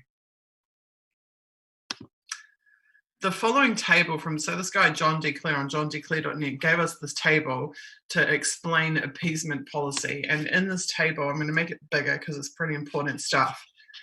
He shows the progression in terms of the dates, the years, and the areas that were invaded by Germany, and what Hitler did, and what how the international community responded. So the first invasion, Britain and France did nothing. The second invasion, Britain and France did nothing. The third invasion, Britain and France did nothing. The fourth invasion, they came to terms. The fifth invasion, they said that they would do something. And then the sixth invasion, they finally declared war. So at this point, how many people are dead? And how many countries are destabilized, and how much bloodshed has been going on, and yet no war had been declared. And this is the fundamental point I'm trying to make here about World War III, is that we've had this series of invasions, and we've had the international community sit by and basically watch it happen, and we've had no declaration of war. That doesn't mean there isn't a war going on, because there was a war going on here and here and here and here and here, before anyone in the West was prepared to admit there was a war going on. Modern military campaigns of the empire have, until recent times, also been largely unopposed. Modelled off the above, here is my own table of recent events. So what I did is I took this table that this guy, John Declare, had put together, and rather than it being in the 30s about Nazi Germany, I created a version that is post 9/11 and about the actions of the US empire. And again, I'm going to make it a little bit bigger and hope you can see it. So in 2001, they invaded Afghanistan. It was invaded by the US and allies, including the United Kingdom. And the only meaningful opposition was insurgents, local insurgents. In 2003, they invaded Iraq. It was invaded by a US-led coalition of the willing, as it was termed. They were imposed only by insurgents. In 2004, in Pakistan, with the cooperation of the Pakistan government, drone operations by the CIA, rather than the military, to avoid sovereignty issues, were opposed only by insurgents in that region. In 2011, Libya was invaded. The US, UK, France, Canada, and 15 smaller nations destroyed Libya. And that's something that needs to be remembered, actually, that 18 countries got on board with the US and are equally culpable for the current state of non-state of Libya, the slave markets and everything else going on there. It's actually not just the US, it was everybody else that didn't have the guts to stand up and say no. They were also opposed only by insurgents. But then things begin to turn. In 2011, in Syria, US-backed proxy militias and other forces engage in combat. They are opposed by the Syrian government, supported by Iran, and as of 2015, Russia. So this is the first signs of there starting to be some actual pushback against the invading empire, just like we saw here in the World War II version. So we saw here that finally a line was drawn, okay? We'd had 4 invasions beforehand. Finally, a line is drawn, and then there's a declaration of war. Well, in World War III, we've got 1, 2, 3, 4 invasions before a line is drawn. And then in 2016, Russia, the US has declared imminent cyber attacks against Russia. And Russia declared that it was prepared to defend itself. So this is at the time that I wrote this article. This is the moment that we were at. Now, also in this moment, and it's not covered in this article, though I could probably dig out the file somewhere on my computer. Also in this article, we saw, at this exact time in 2016, just before the presidential election, there was, the US military was posting photos of uniformed American soldiers standing on the border of Estonia and Russia holding up American flags. Thousands of tanks it was openly reported, thousands of US tanks, I believe also NATO tanks, were being shipped into Eastern Europe. So there was a definite military buildup against Russia. Now, whether they'd be stupid enough to go into direct military engagement with Russia is debatable, given the nuclear weapons situation, given the historical disaster that previous attempts to invade Russia have been. But they absolutely were hyper-aggressive towards Russia. And this is never discussed or acknowledged in the Russiagate debate. Ever. None of this stuff. In the Russiagate debate, America was doing nothing, minding its own goddamn business, and Russia came along and did this terrible cyber attack on the DNC. I can't stop myself laughing. Our democratic institutions, the DNC. Okay, that's the Russiagate fairy tale. But meanwhile, back in reality, the US empire had been staging provocations against Russia consistently and right up on its borders.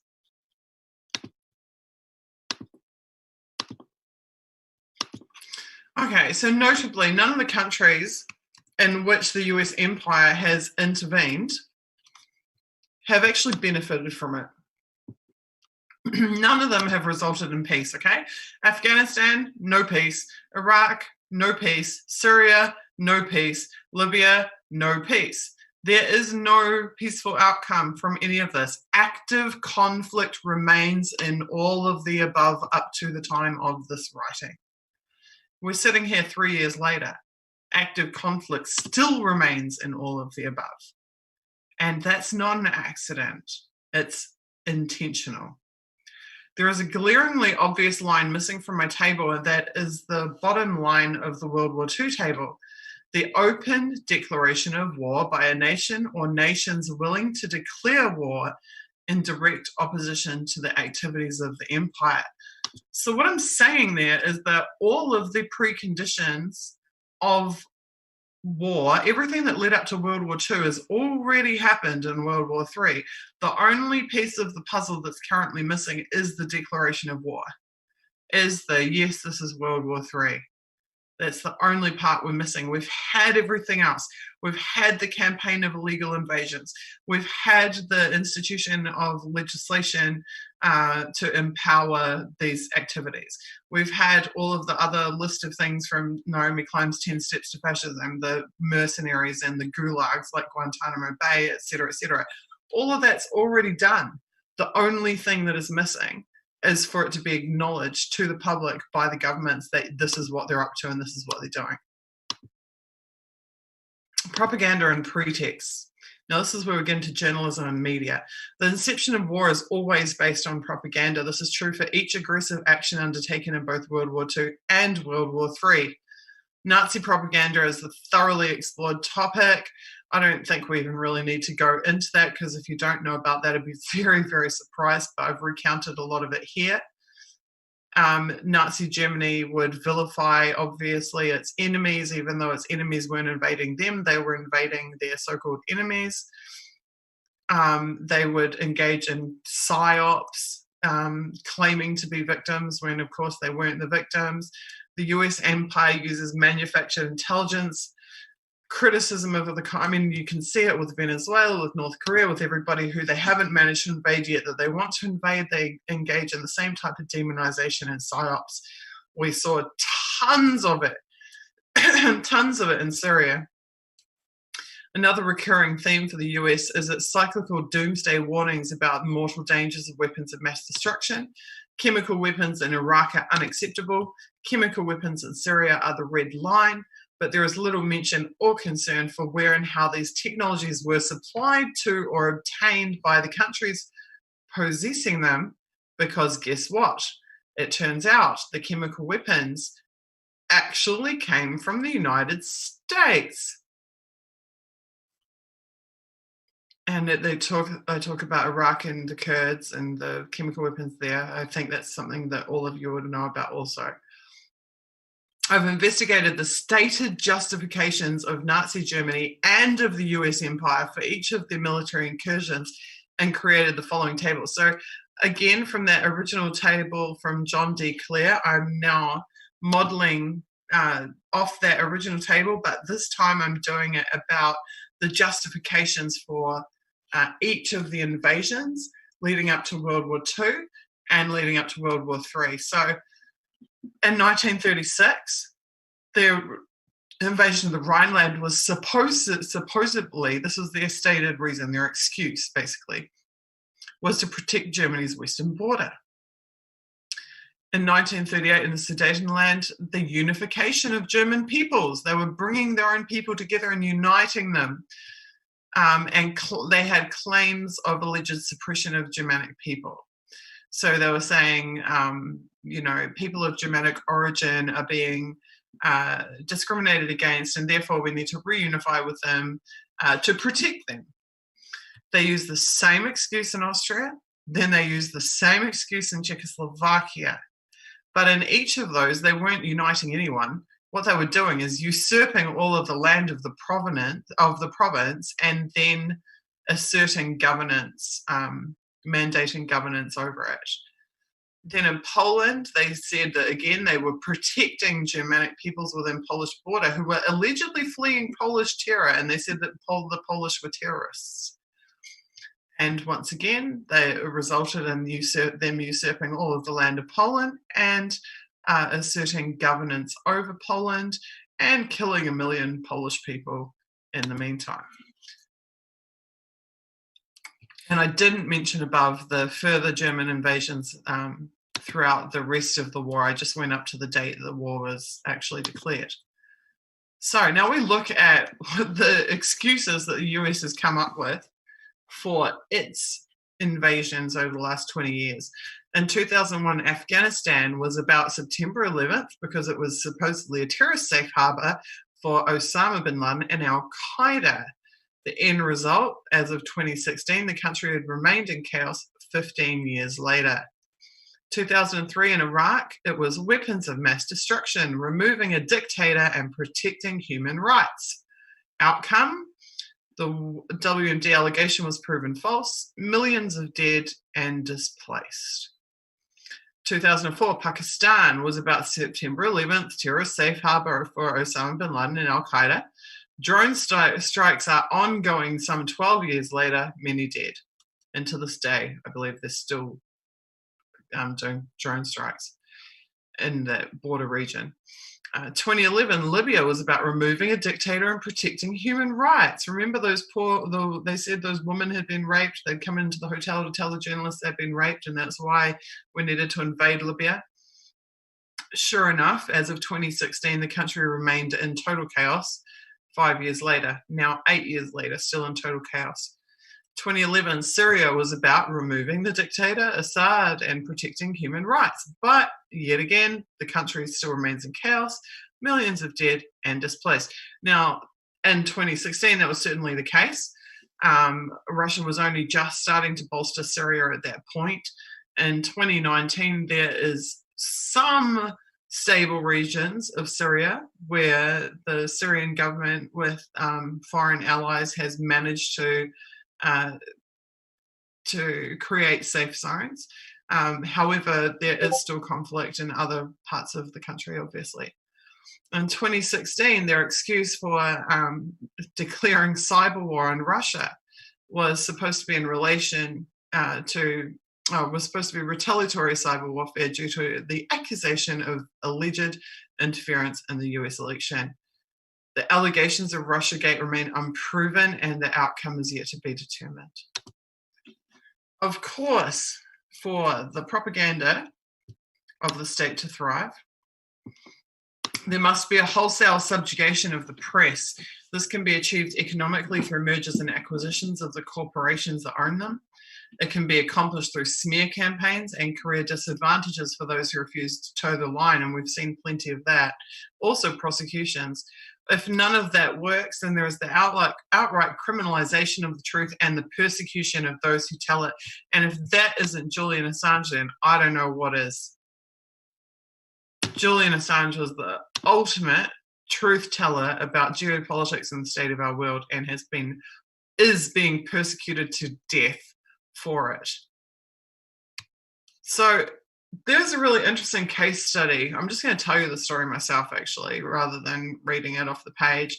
There's a really interesting case study in Nazi Germany, pre-World War II times, and that's that there's this publication.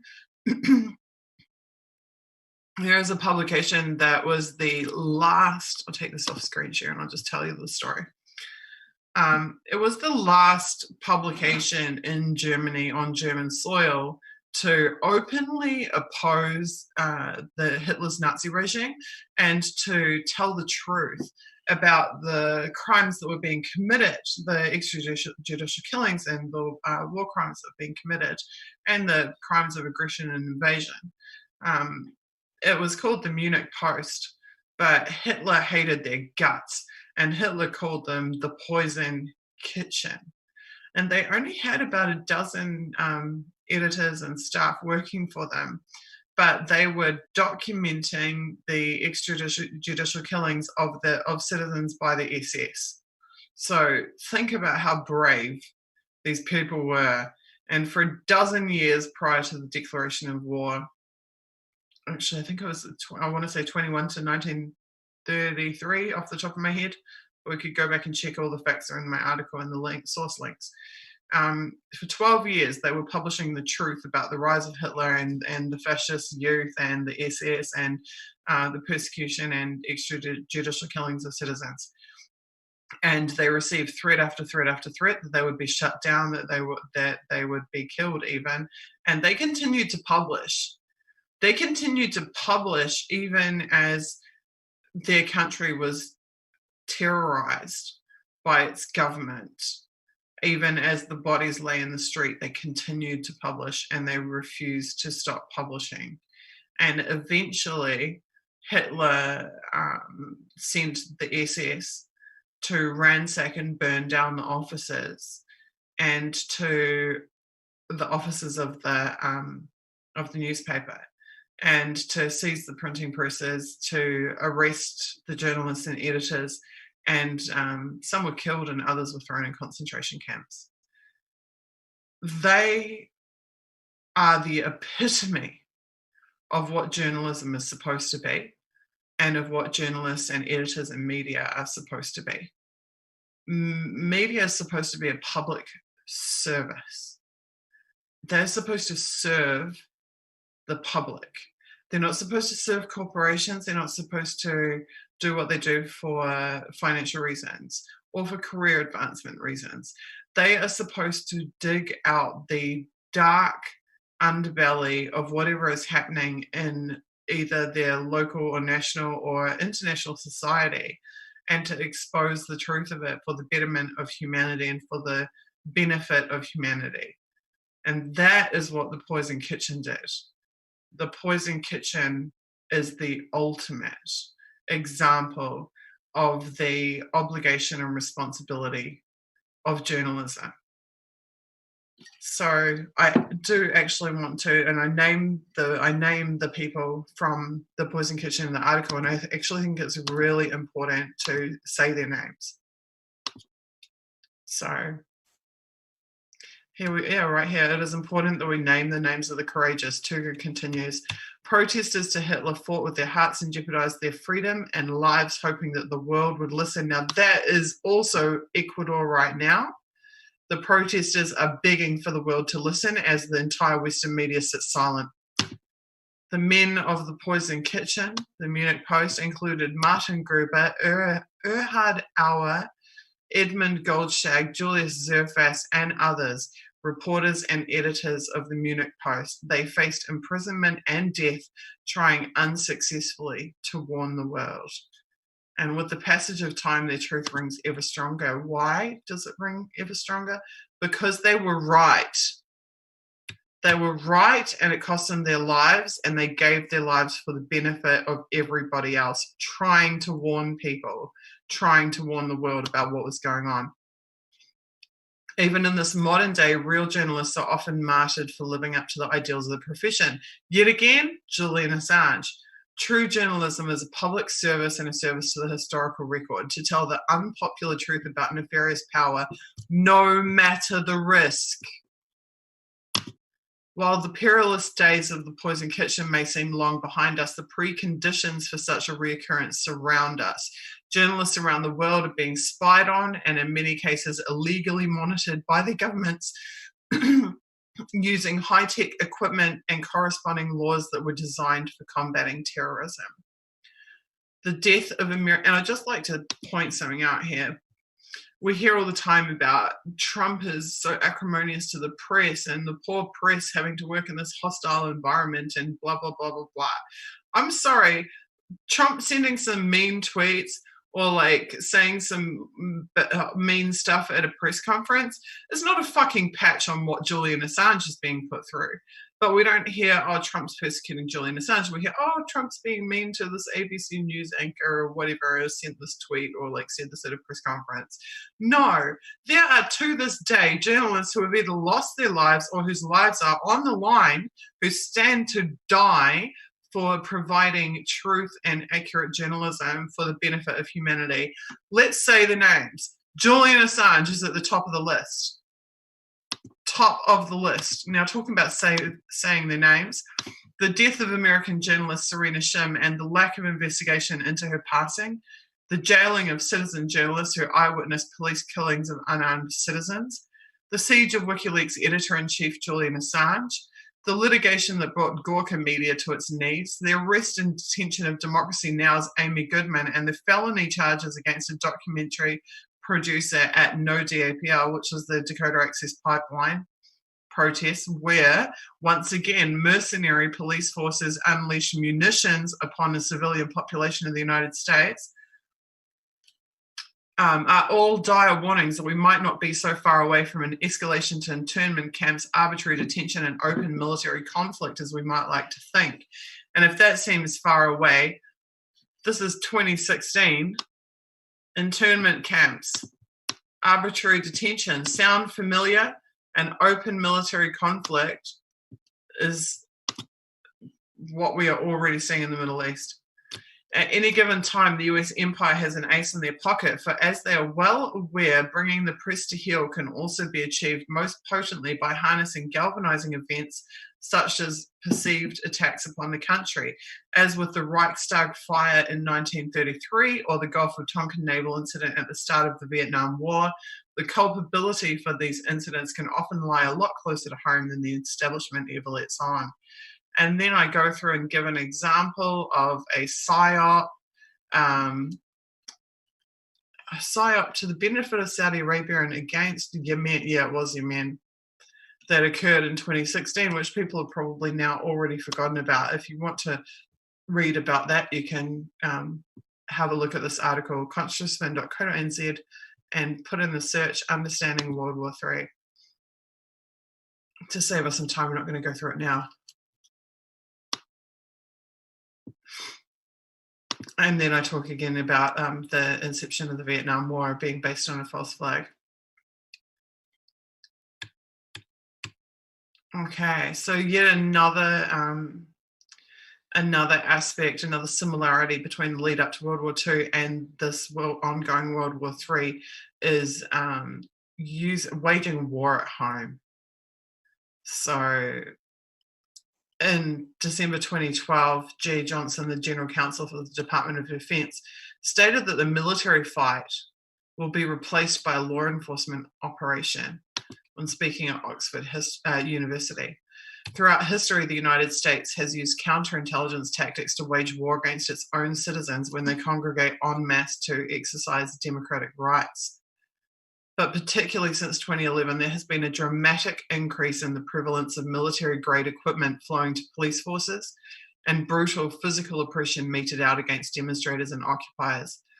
While it was assumed to be a profit-driven consequence of the privatization of key aspects of the military or just harsh policing tactics, there is now evidence that stormtrooper-like riot police serving as a domestic army is in alignment with the strategic plans of the Department of Defense. And then I cite a video that was released by The Intercept in 2016. You need to watch this video. It's an internal Department of Defense video, and in it, I'm going to skip through this for the sake of time because this is like a 10,000 word article and we'll be here all night if I try and read every single word of it. But in that, and then I have a time-stamped analysis of the article, but of the video. The gist of the video is that the Department of Defense is outright stating that the future of warfare is urban, and it's urban in terms of the Western world, and that it will be waged by our soldiers in the future army, they say, redefining doctrine in the force, while showing hordes of riot cops in military gear. So these riot cops that we saw used against Occupy and other protest movements, and like we're seeing in Ecuador right now, are envisioned by the Department of Defense as being not police but soldiers, and being the future army that will police urban areas on American soil. Now, if that doesn't scare the shit out of you, I don't know what does.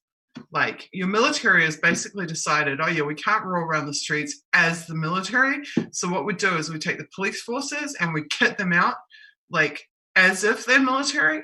And then we get a bunch of ex-military guys and get them recruited into law enforcement.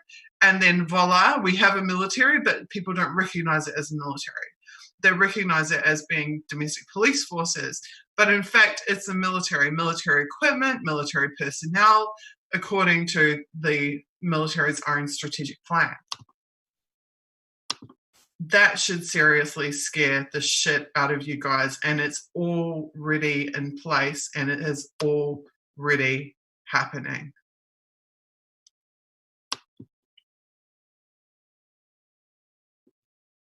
Sorry, I just got my Zoom share back up.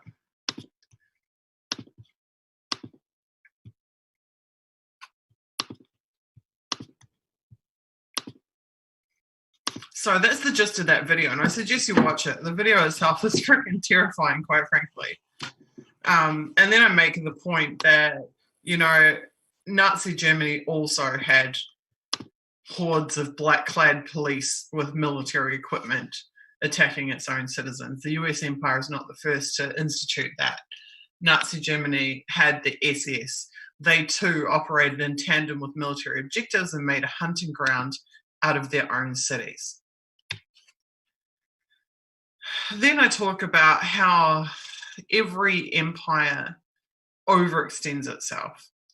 I say empirical governors always seek to expand, or in terms of the acquisition and exfiltration of resources to usurp and consume. Each military misadventure overplays itself into the next endeavor. So basically, things start out nice and easy when empires are waging these invasions.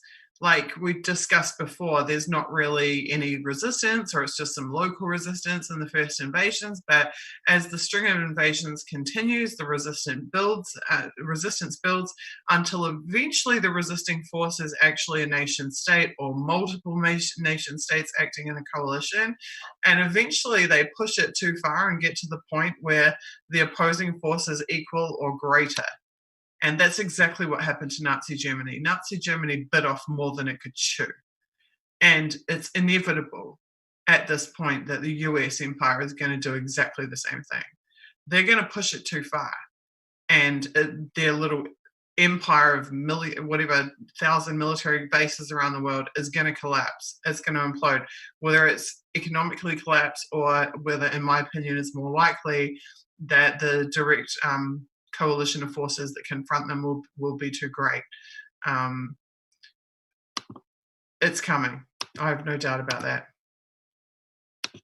And then I go right through the progression for Nazi Germany as to their overextension and the ways in which they suffered and paid for that. And then I talk about the attrition of the US allies of the so-called coalition of the willing, which has actually been getting smaller and smaller and smaller in recent years. There is, in fact, less and less countries who are willing to be involved in these invasions being waged by US empire. The allies list is getting shorter and shorter. Then I have a bit more stuff about Russia and Germany, which may interest you, and talking about the role of women in war and the Battle of Stalingrad. There's some pretty awesome facts in there.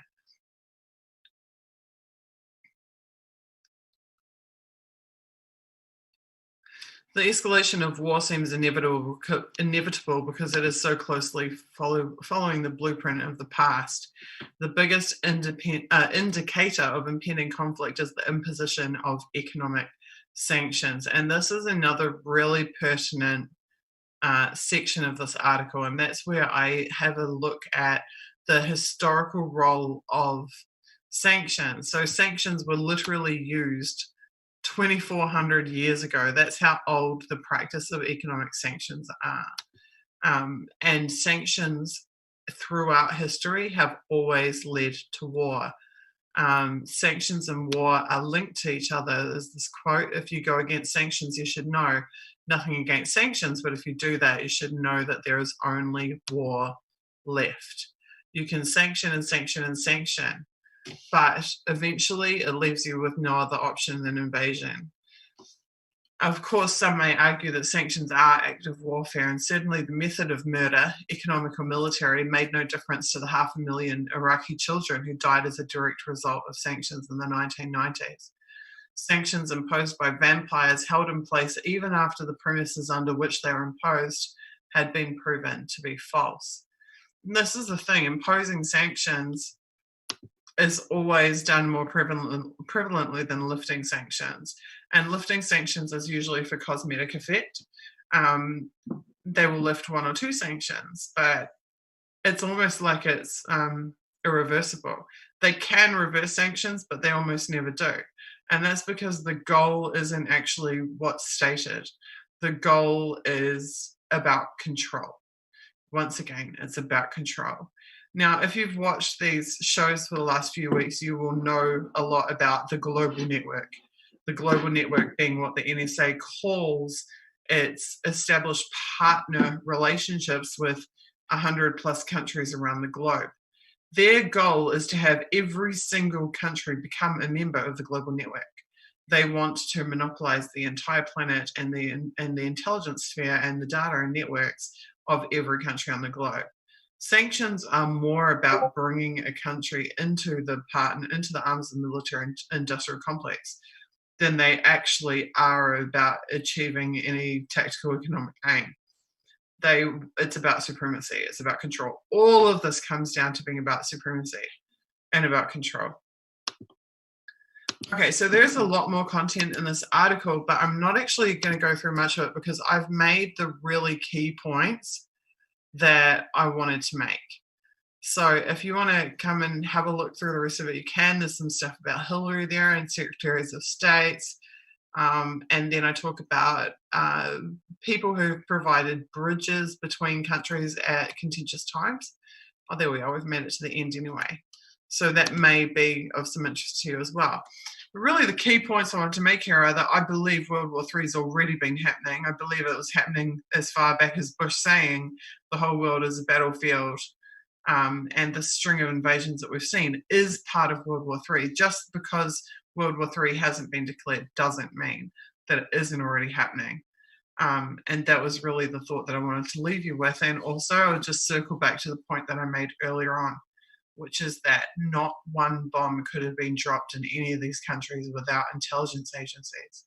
And the same intelligence agencies who have expanded their target pool to millions of citizens in countries that aren't supposed to be war zones, in countries where they're not supposed to be at war.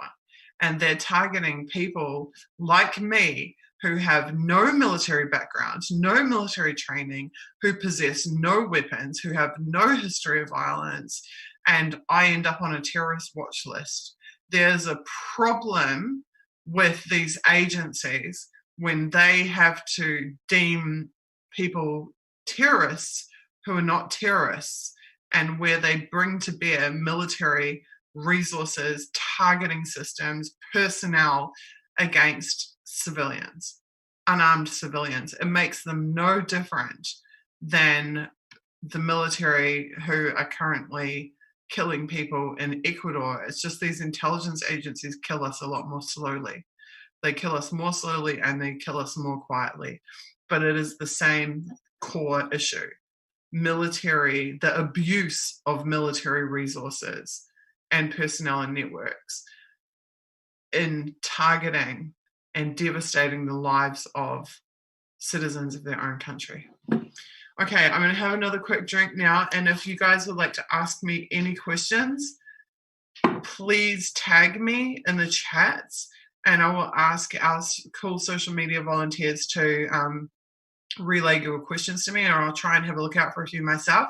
I'll answer questions for about 20 minutes and then I'm going to try and get some sleep because it's already after 5 o'clock in the morning here. I hope that you enjoyed the presentation tonight. I hope that was an intriguing talk for you about understanding World War III. Let me know what you think about it, please. I really want the feedback and I want to know if that had any impact for you. And next Sunday, we will be doing the surveillance teach-in and we'll be heading back to constructing our slides, which might be a bit more visually impressive for you guys. Okay, I'll be back in 3 minutes. So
Hey everyone, hopefully you can see and hear me again.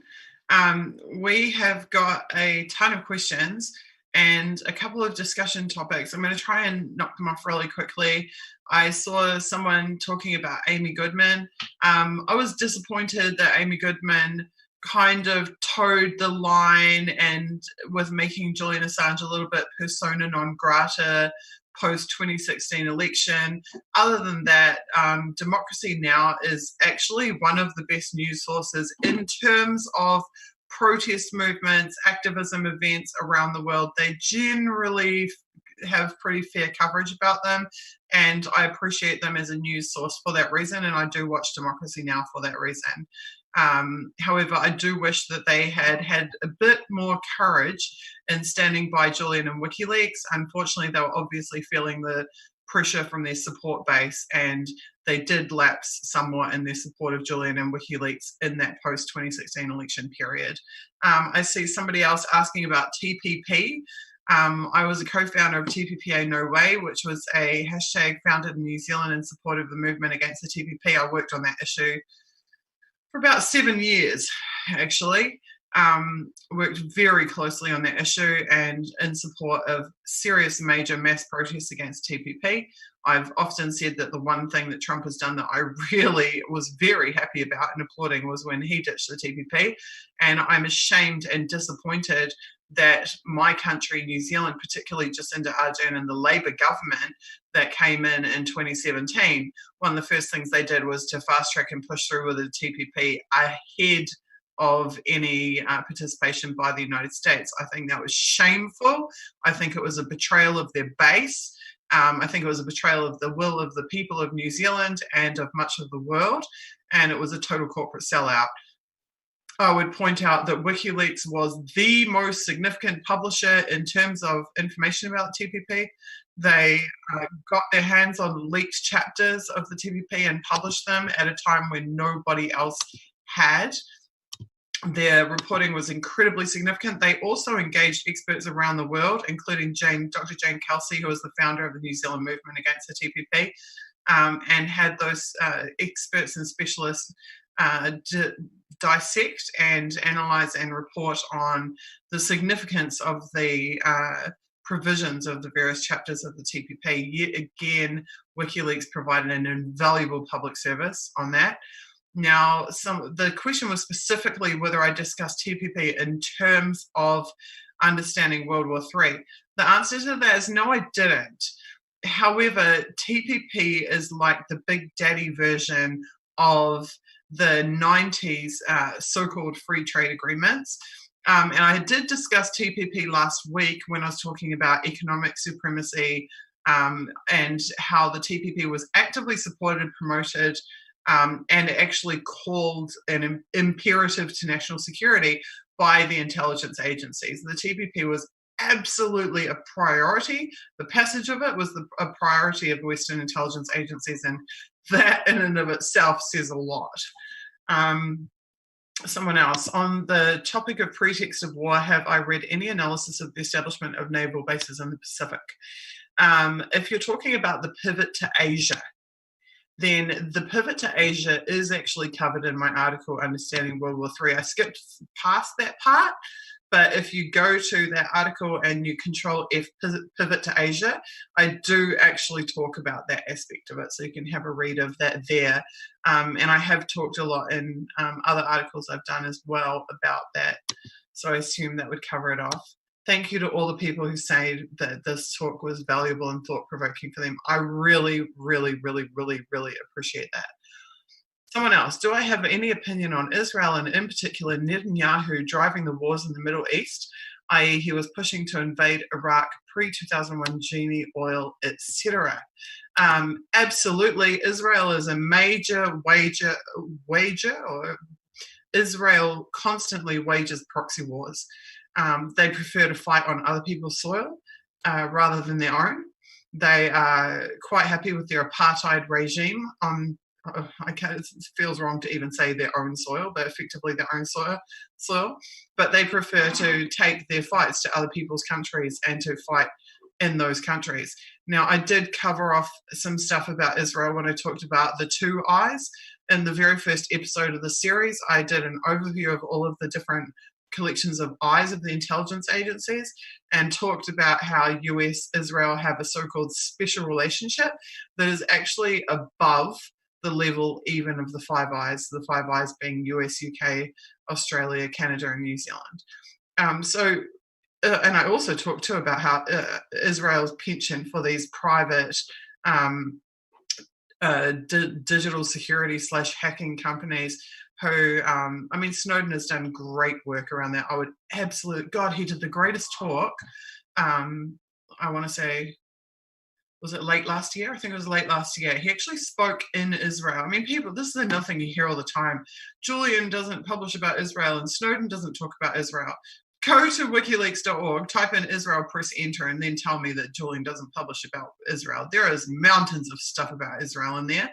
And Snowden took a speaking engagement in Tel Aviv and then used that speaking engagement to absolutely lambast Israel for its private hacking companies, which are supplying engineering and supplying spyware and hacking tools to governments around the world to target, persecute, and in some cases murder activists, journalists, and dissidents. So I would definitely go and search Snowden Israel because that was one of the most epic and, in my opinion, consequential talks that Ed Snowden has ever done. Yes, it's 5:30 a.m. now where I am, to the person who's asking. Okay, what else? I know I just missed a bunch of questions.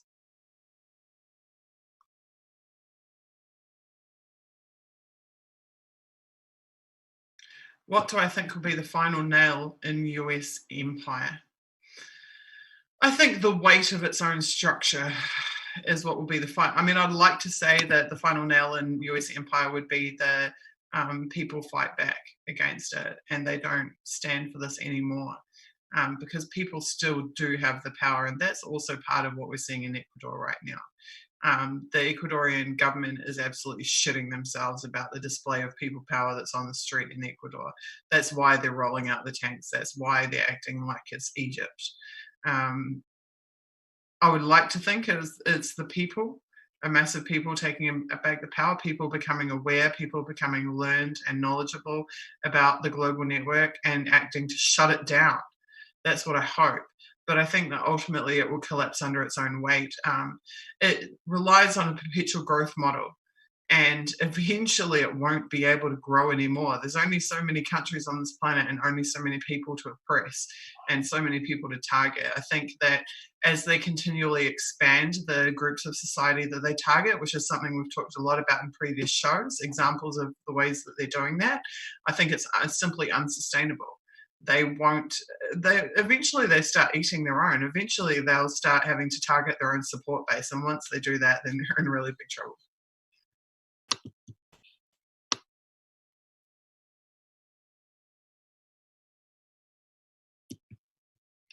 Okay, I feel like I just missed a bunch of questions, actually.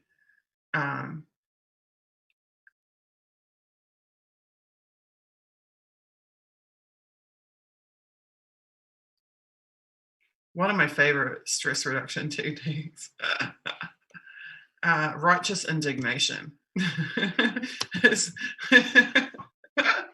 What's kept me going all these years hasn't been like because I'm really strong or because I'm really brave. It's been righteous indignation. It's been because I am so pissed off that the spy agencies of my country are in violation of their founding charter, targeting their own citizens. I'm so pissed off that they are sucking up all the data of all the people in my country and then shipping it off to a foreign government, which in my opinion is an act of treason. I am so upset that military legislation, resources, personnel, networks are being used to target non-violent, unarmed, peaceful dissidents. in total violation of every democratic principle and all of our protected democratic and human rights. I'm so pissed off about that I don't care that I'm just one woman, and I don't care that they have billions of dollars and I have nothing. I will ideologically oppose them because they are wrong. They are absolutely fundamentally wrong. And what they do is so immoral and so egregious and so unethical that on principle, with nothing but my voice, I will oppose them until kingdom come. And hopefully enough other people will feel the same, that they will lend their voices and their support and whatever little resources they have in this disgusting global economic climate to push back as well. Because I don't want to live in this dystopia. And we, who are the victims of it, are ultimately going to be the ones that are going to have to, and I mean victims, like everybody is a victim of mass surveillance. It's not just the victims of targeted surveillance like myself. Everybody is being traded and their private lives are being commercialized without their consent. And that data is being shared around the world with foreign countries in total violation of our civil rights. We together have a chance at shutting these guys down. When it becomes socially unacceptable to work for a spy agency, that's when we'll make some progress.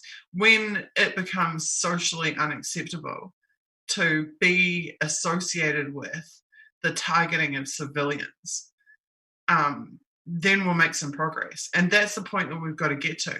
We've got to get to the point where it's like, oh, you're applying to work at the NSA? Oh my God, how shameful. How can you be a part of that? Then we'll make some progress. And, you know, I talk about like wanting to abolish these agencies, and it's the type of conduct that I've seen and witnessed and been subjected to that makes me think they're beyond help and need to be abolished. However, if they were to stick to their actual founding charters, like if they were to spy on other spies or diplomats or foreign diplomats or whatever it is that they actually supposed to be doing, I'm okay with that.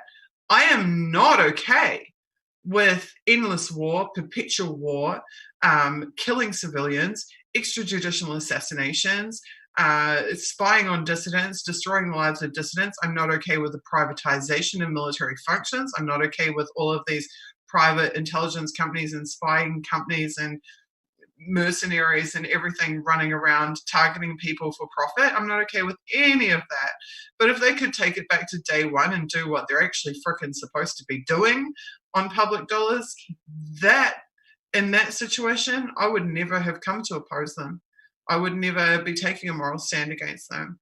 I wouldn't know any different because I wouldn't have been dragged into their insane games and subjected to their shit. So it's not that I just think all intelligence agencies should be shut down, but I think they should be doing their actual job, which they're actually founded to do, which was not to target their own citizens and not to target civilians who are unarmed and who have never hurt anyone, never going to hurt anyone.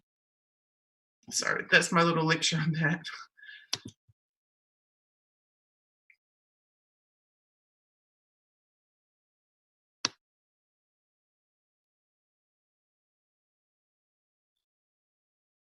Okay, guys, I'm going to wrap it there. I'm sorry, I know there's a lot of other questions, but I'm pretty pooped now. I've been talking for 2.5 hours and I need to take a break.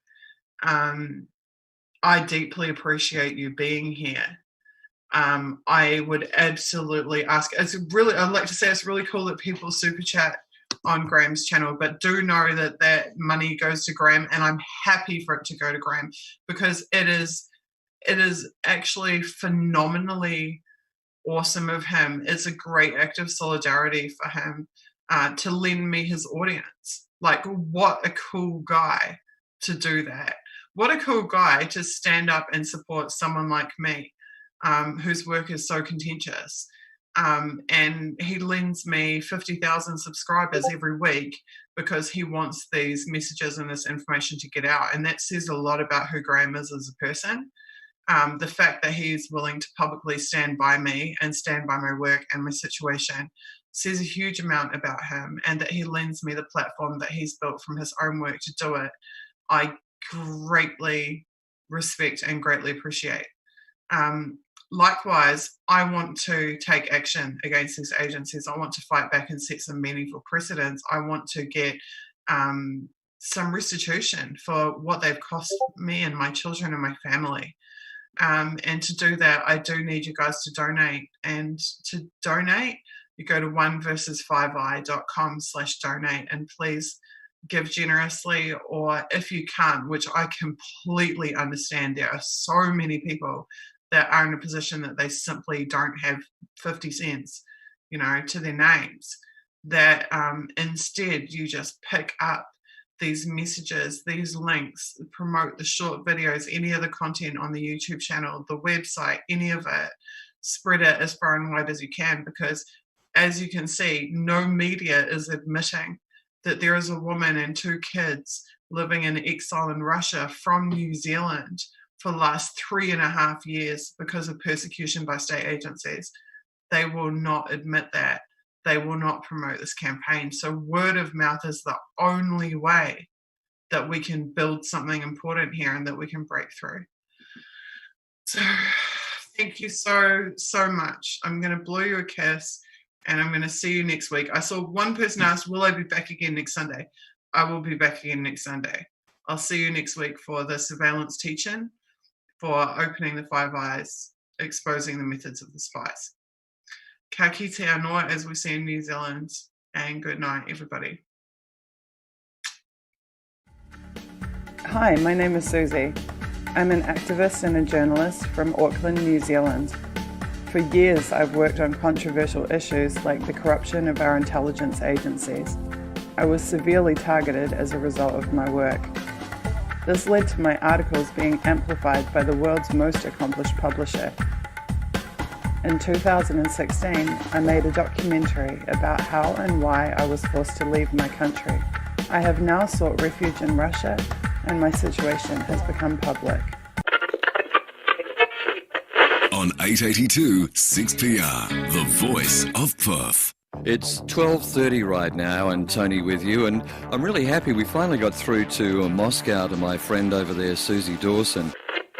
You're listening to a 95BFM podcast.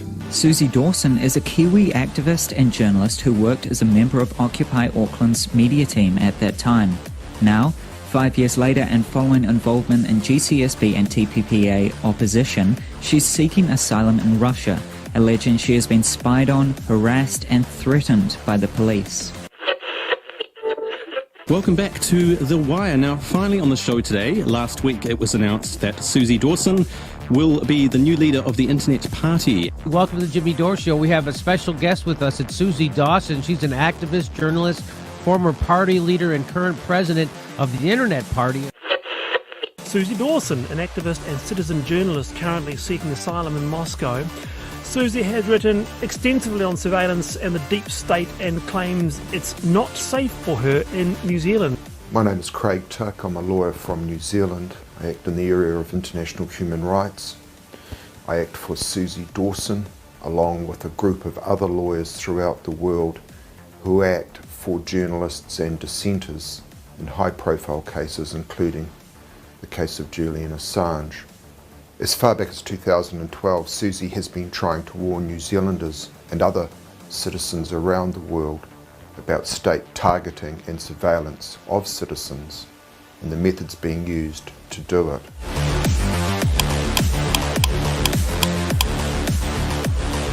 Surveillance in New Zealand, it's now so widespread, it's not an issue of police going and getting a warrant and doing an investigation and then it all coming out in court. The vast majority of the surveillance that's undertaken is never going to be aired in a courtroom.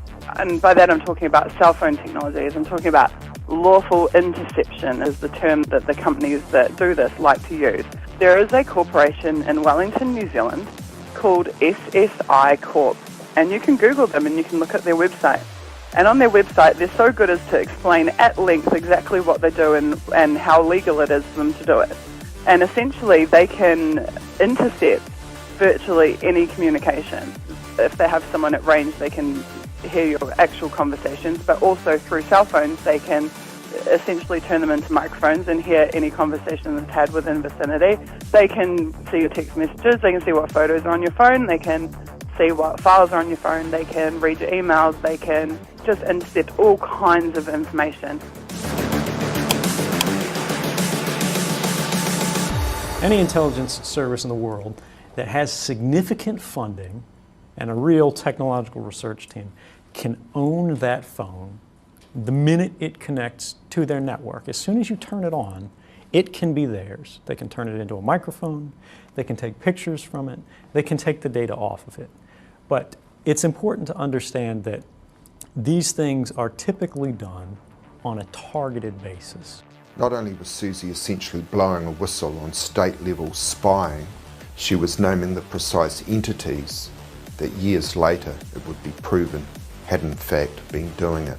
And the fact that these are private corporations that are doing it should be really concerning to us. The crowd that they outsourced it to was TCIL, which was, I believe, Thompson & Clark Investigations Limited. The state is contracting a private company to surveil you. To me, that's really immoral. Absolutely immoral.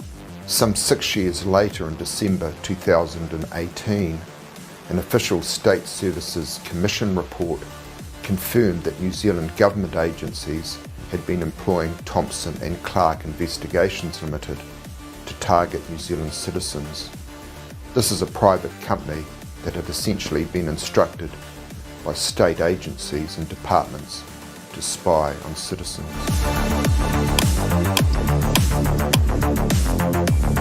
More than a dozen police staff are under investigation for passing sensitive information to the private investigators Thompson & Clark. Thompson & Clark. Security firm Thompson & Clark. Thompson & Clark. Thompson & Clark. So Thompson & Clark, aren't some of them old police officers? Yes, they are. Okay, so does that explain the relationship and the free flow of information? Doesn't it actually seem a bit crass? Well, at the end of the day, I guess what I trust is people's intent. The report identifies perhaps inappropriately close relationships, morning teas paid for by Thompson & Clark, invitations to go out for drinks. Were there other companies identified where you inappropriately gave them information, or just Thompson & Clark? There are a myriad of security companies who inquire of police every day. For instance, insurance security. But that's not my question. People listening to this will think, hey, Thompson & Clark were getting stellar, top shelf, gold star treatment from the police. Why? Do you treat other security firms the same as you were treating this one? How do you seriously think it looks to members of the public listening to this? Thompson & Clark hasn't just been paid by the government to spy on Greenpeace and earthquake claimants in Christchurch. Tonight, Checkpoint can reveal the controversial security firm has been also monitoring the activities of another 3 activist groups in Northland, Coromandel and Wellington, and the activities of at least 1 further claimant. Susie has been involved at the very highest levels, with people facing charges from prosecutions coming out of the Eastern District Court of Virginia in the United States. There are more prosecutions to follow of currently unnamed persons. Importantly, information will be coming out in the months to come that will provide transparency and clarity and lead to accountability. Suppression and prosecution of dissenters can't be allowed in New Zealand or elsewhere. That's why Susie's team is launching the hashtag 1versus5i campaign, and with your help can achieve some important victories for democracy and for each and every one of us.